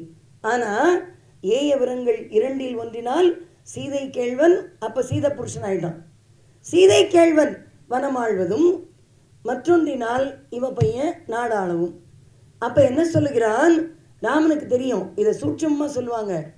இது மன்னன் சொன்னா என்ன, நீ சொன்னா என்ன, என்னை பெற்றவள் கோசலை, வளர்த்தவள் நீ. ஆனால் அழகாக சொல்கிறான் கவி சக்கரவர்த்தி கம்பர் சொல்லுகிறார், மன்னவன் பணி அன்று. இது நீ சொல்கிறது எனக்கு தெரியும், எனக்கு புரிஞ்சுக்க தெரியாதா? ராமன் எவ்வளோ ஷ்ரூடு. மன்னவன் பணி அன்று ஆகில் இருந்தாலும் பரவாயில்ல, நும் பணி மறுப்பனோ, நீ ஏன் சொன்னாலும் நான் மறுக்கவா போகிறேன் என்று கேட்கக்கூடிய ஒரு அருள், ஒரு கருணை யாருக்கு இருக்கும்? இது இந்த கருணை இப்போ மட்டும் இல்லைங்க, இன்னைக்கு உனக்கு ஆட்சி கிடையாது. அரசவையில் எடுத்த முடிவு அந்த புறத்தில் மாறுது. மாறின முடிவுக்கு இவன் பதில் சொல்கிறான். சொல்லிட்டு பட்டாபிஷேகம் நடக்கிற இடத்துல கூட இந்த அருள் தொடர்கிறது என்று சொன்னால் அதுதான் அருளாழி ராமன். பட்டாபிஷேகம் நடக்குது, வரம் கொடுத்தே கெட்டு போனவன் தசரதன், அங்கேயும் வந்து இறங்கி வரான். அங்கேயும் வந்து உனக்கு என்ன வரம் வேணும் கேளு, சும்மா இருக்கலாம்ல, என்ன வரம் வேணும் கேளு. உடனே சொல்கிறான் ராமன், தீயவள் என்று நீ துறந்த தெய்வம் யாரு? தீயவள்னு தசரதன் புருஷன் திறந்துட்டான். ஆனால் பெறாத எனக்கு அவள் தெய்வம்ன்றான் ராமன். எப்படிப்பட்ட மனசு பாருங்க. தீயவள் என்று நீ துறந்த தெய்வமும் தம்பியும் தாயும் தம்பியும் ஆம்பரம் தருக. இந்த கருணை, இந்த அருள் ஆழி எப்படி போகுது பாருங்க. நான் சொன்னேன், அருள் என்பது சம்பந்தப்பட்டவர்கள்ட்ட வராது, அப்படி தான் வருது. குகன், சுக்ரீவன், வீடனன் சொல்கிறான்ல, குகனை சேர்த்த போது குகனோடும் ஐவர் ஆனேம், ஆனோம் இல்லை, குகனோடும். நானே இன்றைக்கி தான் அந்த பாட்டை பார்த்தேன். அக்கா கேட்டாங்க, என்னடி புக்கை தூக்கின்னு வந்திருக்கேன், இங்கேயா படிக்க போகிறேன். நான் சொன்னேன், சென்டிமெண்ட்டாக அந்த புக்கு வந்து ஒரு பைபிள் மாதிரி, ஒரு பகவத்கீதை மாதிரி கூடவே எடுத்துன்னு வந்தேன். அந்த பாட்டில் சொல்கிறான், யார்? ராமன் சம்பந்தப்படாத வேடர் குல தலைவன் குகனை ஏற்றுக்கொள்கிறான். அந்த குகனை என்ன சார்? அதே தான், கரெக்ட் கரெக்ட் கரெக்ட். அவனுக்கு வீடனன் அடைக்கல படலத்தில் வீடனனுக்கு வந்து சேர்ந்த உடனேயே ஆட்சி கொடுத்துட்றான். அதாவது இளையவர் கவித்த மௌலி என்னையும் கவித்தி வீடனன் சொல்லிட்டான். ராமனோ அவனுக்கு இலங்கை அரசை கொடுப்பதாக முடிவு. ஆனால் ராவணன் பகையாளிக்கு ஒரு அருள் காட்டணுமா இல்லையா? நான் சொன்ன ஏற்கனவே, தொடர்புடையவர்கள் பேரில் வருவது அன்பு, தொடர்பில்லாதவர் பேரிலும் வருவது தான் கருணை, அருள். ராவணன் நிற்கிறான் நிராயுதபாணியா, ஈக்குவல் ஹீரோ, ஆன்டி ஹீரோ. ஆனால் அவனை பார்த்து சொல்கிறான், இன்று போய் போர்க்கு நாளை வா. நாளை வா இல்லை, இன்று போய் நாளை வா கிடையாது. இன்று போய் போருக்கு நாளை வா. இன்னைக்கு போ, சமாதானமாக நீ போகிறதா இருந்தால் இன்னைக்கே நீயும் நானும் ஓகே. ஆனால் போர் என்றால் நாளை திரும்பி வா. ஏன் தெரியுமா? ராமனால் போரிட முடியும், ஆனால் எதிராளி நிராயுதபாணியாக இருக்கான். அவனை அடிப்பது போர் தர்மமாகாது. அதனால் சொல்கிறான், போர் என்று நீ முடிவு பண்ணா, போர் என்றால் நாளை திரும்பி வா. அதோடு மட்டுமல்ல, ஒரு பாட்டு வருது அங்கே, ஆள் ஐயா உனக்கு அமைந்தன அப்படின்னு தொடங்குற பாட்டில் என்ன தெரியுமா மறைமுகமாக கம்பர் சொல்கிறாரு? தன்னுடைய ராவணனுடைய இலங்கை அரசை வீடனனுக்கு கொடுத்தாச்சு. இப்போ வீடனன்கிட்டேருந்து எடுத்து திருப்பி ராவணனுக்கு கொடுக்க முடியாது. கொடுத்தா அது கொடுத்த வரத்திற்கு எதிர்வரமாயிடும். அப்போ என்ன செய்யணும்? அவனையும் நான் கவனிக்கணும். அப்போ சொல்லுகிறான், வாழை தாவூர் கோசல நாடுடை வள்ளல். அந்த வள்ளல் என்ன மறைமுகமாக சொல்கிறான்? கவலைப்படாத, உனக்கு நீ வேண்டுமென்றால் என் ராஜ்யத்தை கூட தருகிறேன். யார் சார் சொல்லுவாங்க? இன்னும் 5 வருஷம் பொறுத்து வரக்கூடிய எலெக்ஷனுக்கும் அடுத்த வருஷம் வரக்கூடிய எலெக்ஷனுக்குமே நம்ம அடிச்சுன்னு இருக்கோம். ஆனால் அரச பதவி இவன் எப்படின்னாக்கா, இவனுக்கு ஏன் வள்ளல்னு பேர் வந்தது? பரதன் பிறப்பில் சொல்கிறாங்க. பரதன் பிறப்பு எப்படி? தள்ளறிய பெருநீதி தனி ஆறு புக மண்டும் பள்ளம் எனும் தகையானை பரதன் எனும் பெயரானை இவ்வரிய குணத்தாலும் நிறத்தாலும் இவ்விருந்த வள்ளலையே அணையானை கேகையர்கோன் மகள் பெயர்ந்தாள். கேகையர்கோன் மகள் யாரை பெற்றா? பரதனை. எப்படி பெற்றா? இவ்வரிய குணத்தாலும் நிறத்தாலும். அதாவது ராமனும் பரதனும் ஒரே நிறம், இலக்குவனும் சத்ருகுணனும் ஒரே நிறம். அப்போ அந்த அருள் எப்படிப்பட்ட அருள்? ராமன் குகனோடு சேர்ந்த போது குகன் முதல் முறையாக பரதனை பார்க்குறான். பரதனை பார்த்து சொல்கிறான், 1000 ராமர் நின் கேள் ஆவரோ என்று கேட்குறான். ஆனால் பெறாத தாய் கோசலை சொல்கிறா, சரி அவனுக்கு அரச பதவி கொடுத்துடலாமா, பரதனுக்கு கொடுத்துடலாமா அப்படின்னு கேட்ட உடனே அப்போ சொல்கிறா, நின்னினும் நல்ல நாள். ஏய், உன்னை விட அவன் நல்லவன்டா. யாரு? ராமனை விட பரதன் நல்லவன். சரியா? அதனால்தான் அதிவீர ராமபாண்டியன்னு ஒரு புறச்சான்று உண்டு. இந்த உலகத்தில் யாரை பார்க்கணுமா? செஞ்சுடரோன் மைந்தனையும் பஞ்சவரில் பார்த்தனையும் பாராதே, விஞ்சு விரதமே பூண்டு இந்த மேதினியை ஆண்ட பரதனையும் ராமனையும் பார். அப்ப என்ன சொல்றாங்கனாக்க, இந்த பரதன் இல்லை இல்லை ஒன்றும் இல்லை ஆ மைக்கு கொஞ்சம் ஆஃப் ஆகிட்டு.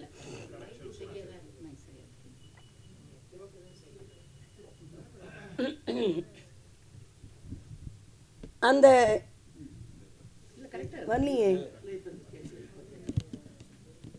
ராமனையும் பரதனை வாய்ஸ் வரலையே. ஒரு நிமிஷம்.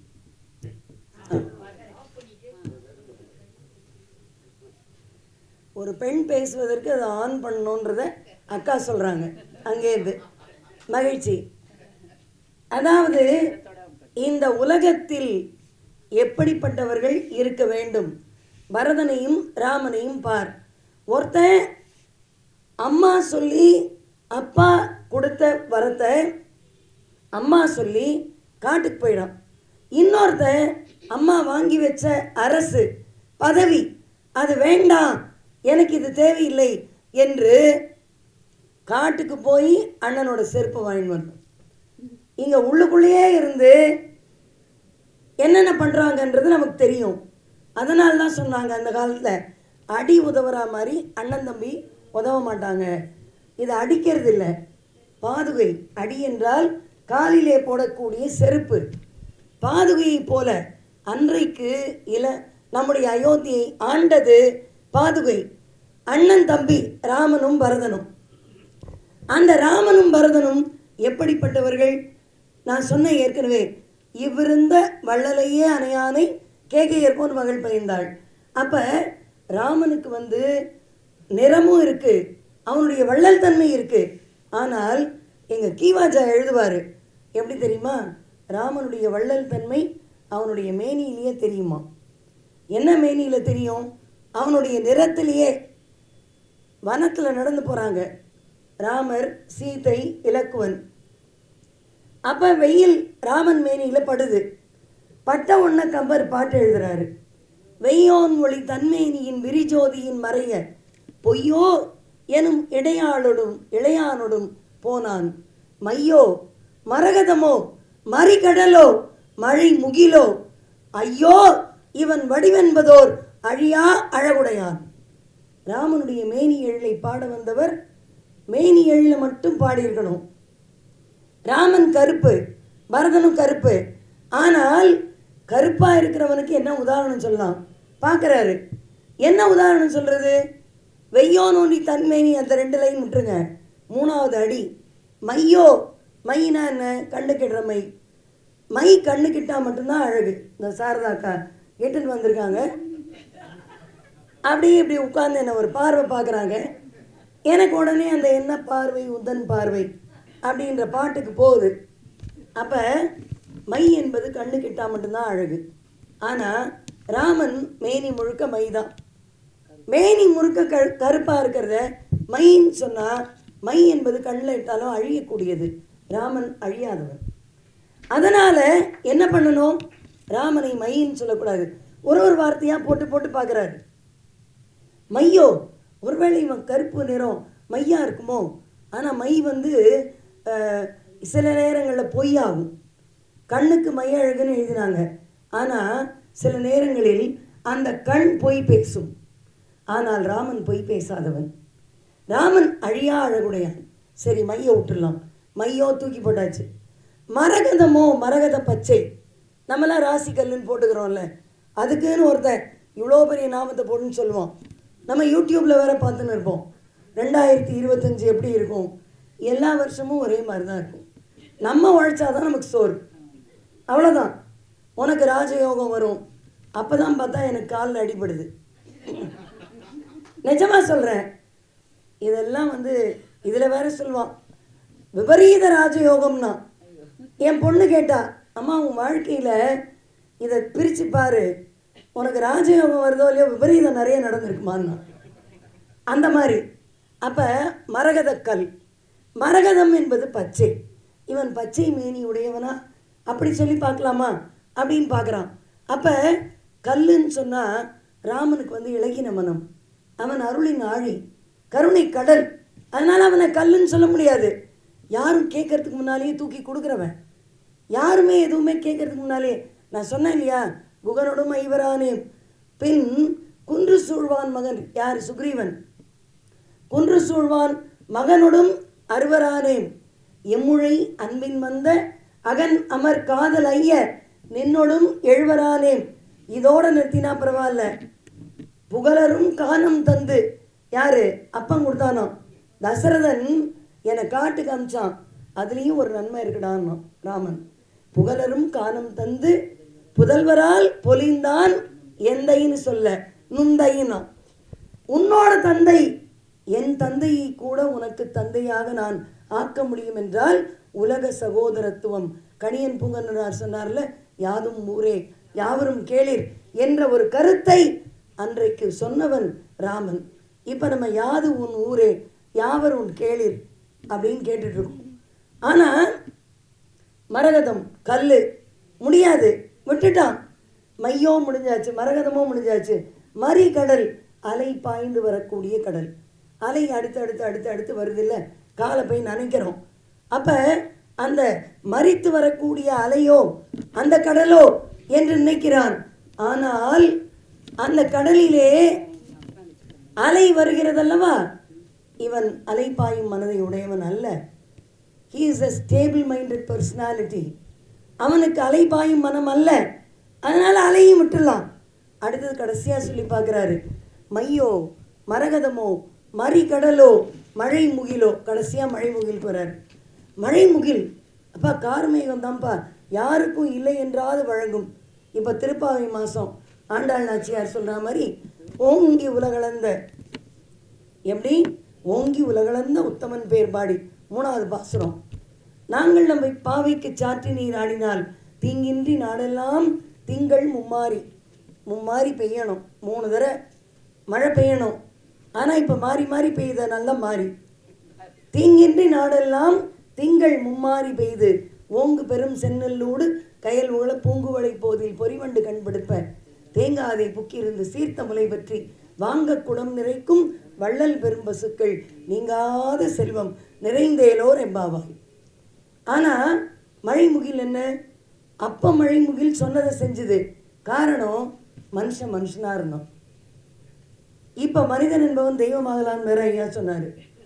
இப்போ தெய்வமாக இருக்கிறவன்லாம் கீழே தரமட்டமாகிட்டு இருக்கான். ஒருத்தர் 2 பேர் கிருஷ்ணா ஸ்வீட்ஸ் முரளி மாதிரி போயிட்டுருக்காங்க. They are adding credit to their account. Chitraguptan எழுதிடுவோம், யார் யார் என்னென்ன புண்ணியம் செஞ்சா எழுது. இன்னைக்கு ஒருத்தர் விருது வாங்குறாரா, அவரை பார்த்து பாராட்டினியா கைத்தட்டு.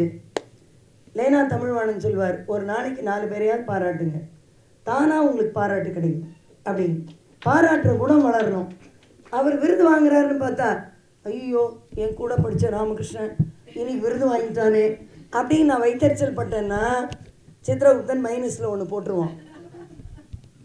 அந்த மாதிரி இல்லாமல் மழை முகிலோ என்று ராமனை நினைக்கிறார் கம்பர். ஆனால் சொல்ல முடியல. ஏன் தெரியுமா? மழை சில நேரம் காஞ்சே கெடுக்கும், சில நேரம் பேஞ்சே கெடுக்கும். அதிகமாக பெஞ்சா வெள்ளம், காஞ்சி போனால் ட்ரவுட், வறட்சி. ஆனால் ராமன் வறட்சியையோ வெள்ளத்தையோ அழிவையோ யாருக்கும் கொடுத்தவன் அல்ல.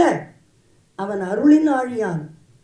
எல்லாருக்கும் ஒரு வேட்டுவர் குலத்திலேருந்து வந்த குகனை சேர்த்தான், குரக்கினத்திலேருந்து வந்த சுக்ரீவனை சேர்த்தான், அரக்கர் குலத்திலேருந்து வந்த வீடனனை சேர்த்தான், பறவை இனத்தில் இருந்த ஜடாயுவை பெரியப்பாவா ஏற்றிட்டு ஈமக்கிரியைகள் செஞ்சான். முடியுமாங்க? சொல்லும் போதே எனக்கு இங்கே சிலிர்க்குது.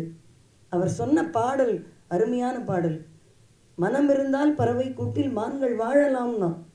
அதுதான் மனிதன் என்பவன் தெய்வமாகலாம் உன்னுடைய பண்பு நலன்களால். ஆனால் இதை வச்சு கீவாஜா எழுதுறார், மையோ மரகதமோ, மை கிடையாது, அழிஞ்சு விட்டோம். மரகதம் கல். ராமன் இலக்கின மனமுடையவன். மறிகடலோ, அலைகள் வரும், ஆனால் அவன் அலைபாயும் மனதை உடையவன் அல்ல. மழை முகில் கூட தப்பி போகும் அல்லது அதிகம் பெய்து அழிவை கொடுக்கும். ஆனால் ராமனை என்னவென்று சொல்வது? எழுத முடியல. பேனாவை கீழே போட்டு ஐயோன்னு தூக்கி போட்டான். ஐயோ, இவன் வடிவென்பதோர் அழியா அழகுடையான். அவன் அழகிலேயே ஒரு கருணையையும் ஒரு காருண்யத்தையும் ஒரு அருளையும் காட்ட முடியும் என்று சொன்னால் ராமன் அருளின் ஆழியான் என்பதோடு மட்டுமல்ல, அவனுடைய சொல்லாட்சியை பாருங்க. கம்பனோட சொல்லாட்சி கருணை கடல், கருணை ஆர்கலி ஏக என்று சொல்லக்கூடிய ஆட்சி நலன்கள் எல்லாம் பெற்றிருக்கிறார்கள். அதோடு இல்லைங்க, கம்பராமாயணத்தோட பாவிகம் என்ன? அறம் வெல்லும், பாவம் தோற்கும். தீமை செய்த ராவணன் அழியணும். ஆனாலும் உடைந்தவர்க்கு உதவானாயின், உள்ளது ஒன்று ஈயானாயின், அடைந்தவர்க்கு அருளானாயின். என்னை நாடி வந்துட்ட. நம்ம கூட இப்போ கூட வச்சுருப்போம், வீடேறி பத்திரிகை கொடுக்க போவோம், என்னைக்கோ சண்டை போட்டு விரோதமாக இருக்கும், வான் கூட சொல்லாமல் மூஞ்சி திருப்பின்னு போயிடும் உள்ள அம்மா. வீட்டில் இருக்கிறவர் அந்த அம்மாவுக்கு பயந்துன்னு பேசவே மாட்டார். அப்போ அதுக்கு தான் சொல்கிறான், விரோதியாக இருந்தால் கூட வாசல் படி தேடி வந்தவனை வான் உள்ள கூப்பிடணும். ராமன் விரோதிக்கே இன்னைக்கு போடான்னு உயிர் பிச்சை போட்டு போர்னா நாளைக்கு வாடான். ஏன்னா உனக்கு புத்தி திருந்துமா, உன் மனம் மாறுமா? திருந்தாத உள்ளங்கள் இருந்தென்ன லாபம்னா, வருந்தாத சில பேர்கள் வாழ்ந்தென்ன லாபம்? இருந்தாலும் மறைந்தாலும் பேர் சொல்ல வேண்டும், இவர் போல யார் என்று ஊர் சொல்ல வேண்டும். அப்படி இவர் போல யார் என்று ஊர் மெச்ச உலகம் மெச்ச நம்முடைய கற்பார் உள்ளங்கள் கரைய கரைய கரைய வாழ்ந்தவன், வழிகாட்டியவன் ராமன். அருள் ஆழி. அதான் சொன்னேன், எல்லோருக்கும் அவன் அருளை பொழிந்ததனால், அவன் மனம் கருணையுற்றதனால். அதுதான் சொல்லுவாங்க, அன்னை தெரசாவுக்கு, அன்னையே நீ கருவுற்றிருந்தால் ஒரு பிள்ளைக்கு தாயாகி இருப்பாய், உன் மனதில் கருணை உற்ற காரணத்தால் கல்கத்தா தொழுநோயாளிகள் அனைவருக்கும் தாயானாயினு.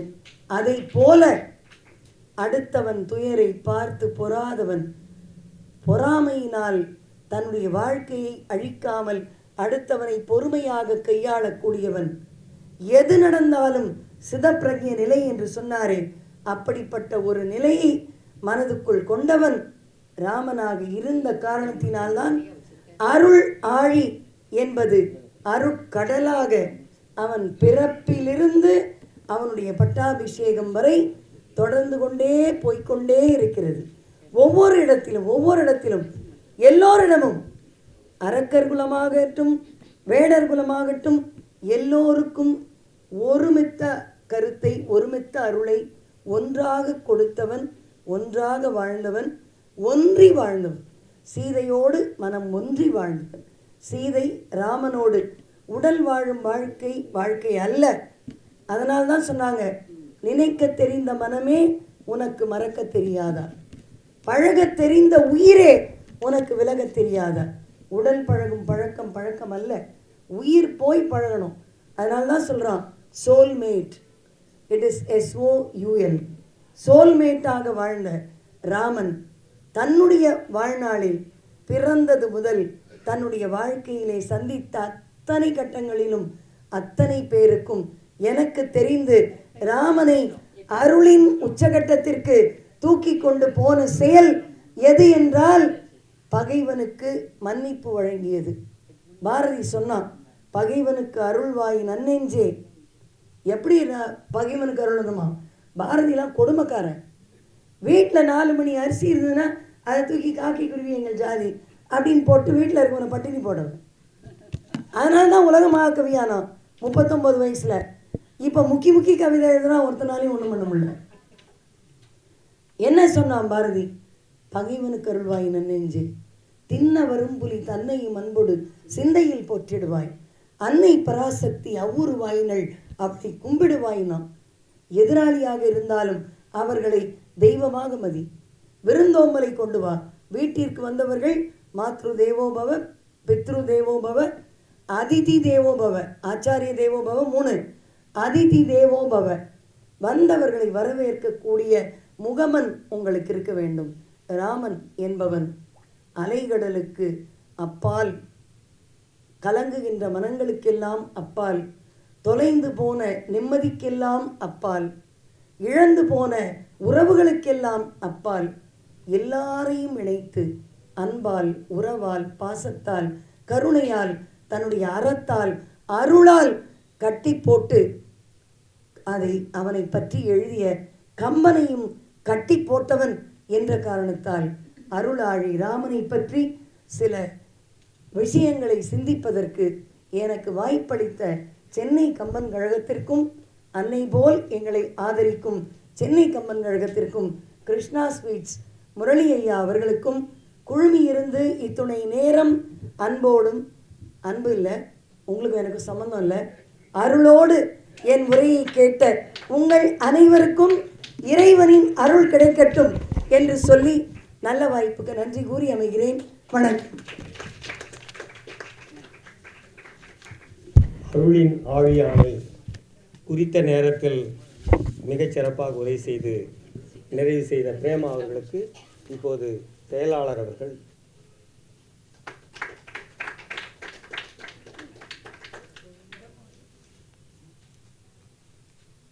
பொறையுடையவன் ராமன் என்று சிற்றுரை நிகழ்த்திய மீனாட்சி அவர்களுக்கு சிறப்பு செய்யப்படுகிறது.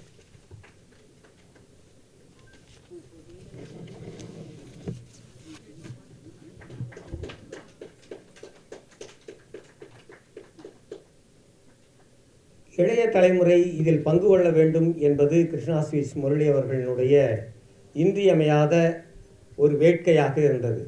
அதன் காரணமாக இந்த நிகழ்வுக்கு வரக்கூடிய இளைய தலைமுறைக்கு நன்னோக்கர் சான்றிதழ் என்ற ஒன்றையும் நாம் ஒவ்வொரு முறையும் வழங்க வேண்டும் என்று அவர்களே அதை அச்சிட்டு நமக்கு சிறப்பு செய்தார்கள். இப்போது அவரை அன்பு பாராட்டி அழைத்து அந்த 4 இளம் தலைமுறைக்கு நீங்கள் இந்த சான்றிதழை வழங்க வேண்டும் என்று அன்போடு கேட்டுக்கொள்கிறோம்.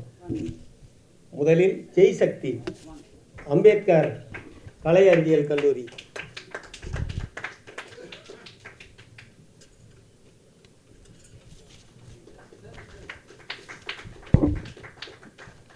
சிவநம்பி 10ஆம் வகுப்பு,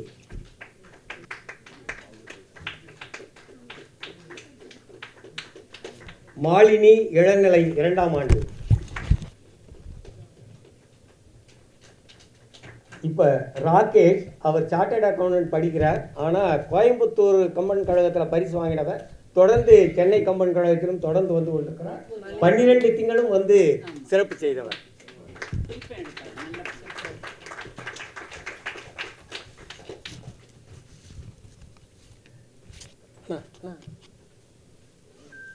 இன்று உரை நிகழ்த்திய சிற்றுரை நிகழ்த்திய மீனாட்சி அவர்களுக்கு கிருஷ்ணா ஸ்வீட்ஸ்,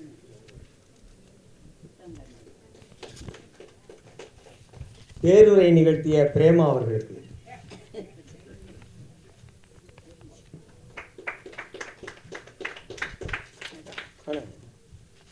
இன்றைக்கு விருது பெற்றிருக்கக்கூடிய 2 பேர், அதில் குறிப்பாக கம்பராமாயணத்தை தமிழிலிருந்து முழுமையாக ஹிந்தியில் மொழிபெயர்த்து கொண்டிருக்கிறவர் ராமநாதன்.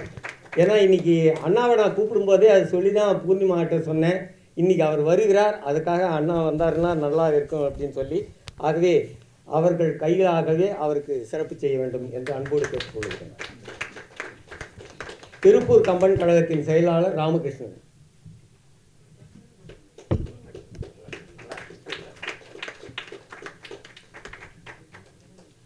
பெருமக்களே, சென்னை கம்பன் கழகத்தின்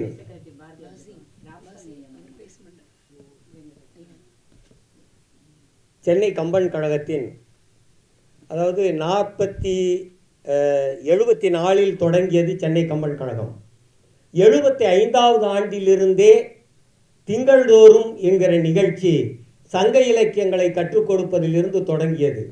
கீவா ஜெகநாதன் வந்து வகுப்பெடுத்திருக்கிறார், தேஞா ஐயா வகுப்பெடுத்திருக்கிறார், ராசாஞா ஐயா வகுப்பெடுத்திருக்கிறார்.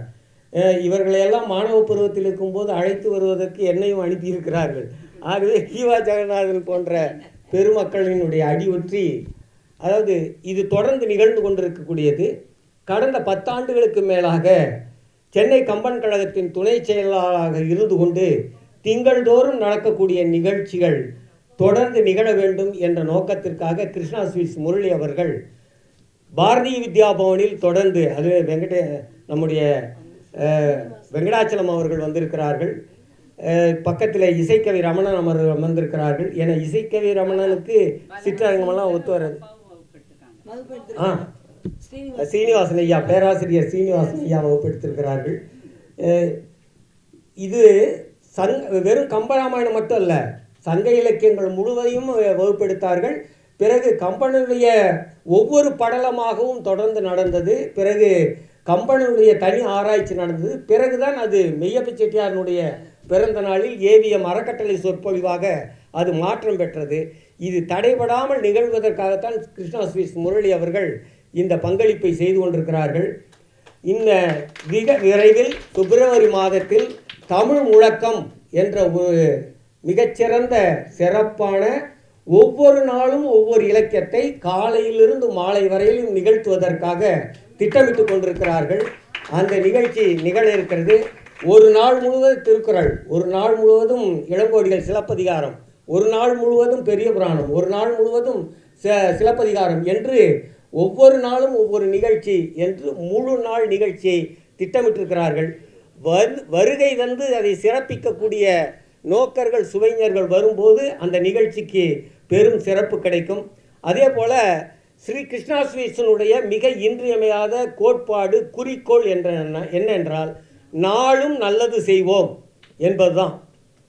அதனால் அந்த நாளும் நல்லது செய்வோம், மற்றவர்கள் செய்கிறார்களோ இல்லையோ, நாளும் அவர்கள் நல்லது செய்து கொண்டே இருக்கிறார்கள்.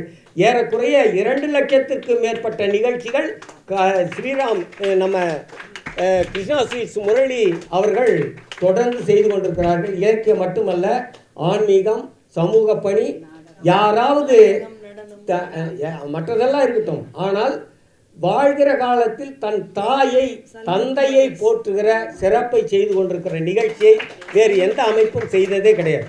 அந்த மாதிரி அந்த அமைப்பை தொடர்ந்து நிகழ்த்தி அதற்காக உற்ற துணை நிற்கக்கூடியவர் கிருஷ்ணா ஸ்வீட்ஸ் முரளி அவர்கள் இன்றைக்கு வந்திருந்து, அதாவது 12 திங்களும் எதிர்பார்த்தோம், ஆனால் 12 திங்களின் நிறைவாக வந்து அதை நிறைவு செய்திருக்கிறார் அண்ணா அவர்களுக்கு மிக கம்பன் கழகத்தின் சார்பில் நாங்கள் நன்றியை தெரிவிக்கிறோம். ஆனால் அவர்கள் முதல்ல சொன்னார்கள், நான் வராவிட்டாலும் வந்து இந்த 12 திங்களும் இந்த நிகழ்ச்சியை கேட்ட சுவைஞர்கள் நோக்கர்களுக்கு என் சார்பில் நன்றியை சொல்லுங்கள் என்று அவருக்கு சொல்லியிருந்தார்கள். ஆகவே அவர்களுக்கு நாங்கள் நன்றி சொல்லுகிறோம். அவருடைய நன்றியை உங்கள் அத்தனை பேருக்கும் தெரிவித்துக் கொள்கிறோம். இந்த ஆண்டினுடைய நிகழ்ச்சி ஒரு 25 தேதிகளுக்கு பிறகு தொடங்க இருக்கிறது. ஆகவே அது 12 திங்கள் சிறப்பாக நடக்கும், அது வேறு. ஆனால் தமிழ் முழக்கம் என்கிற ஒவ்வொரு நாளும் முழு நாள் ஒவ்வொரு இலக்கியத்திற்குமான நிகழ்ச்சி பிப்ரவரியில் தொடங்க இருக்கிறது. அதற்கான திட்டமிடல் நடந்து கொண்டிருக்கிறது.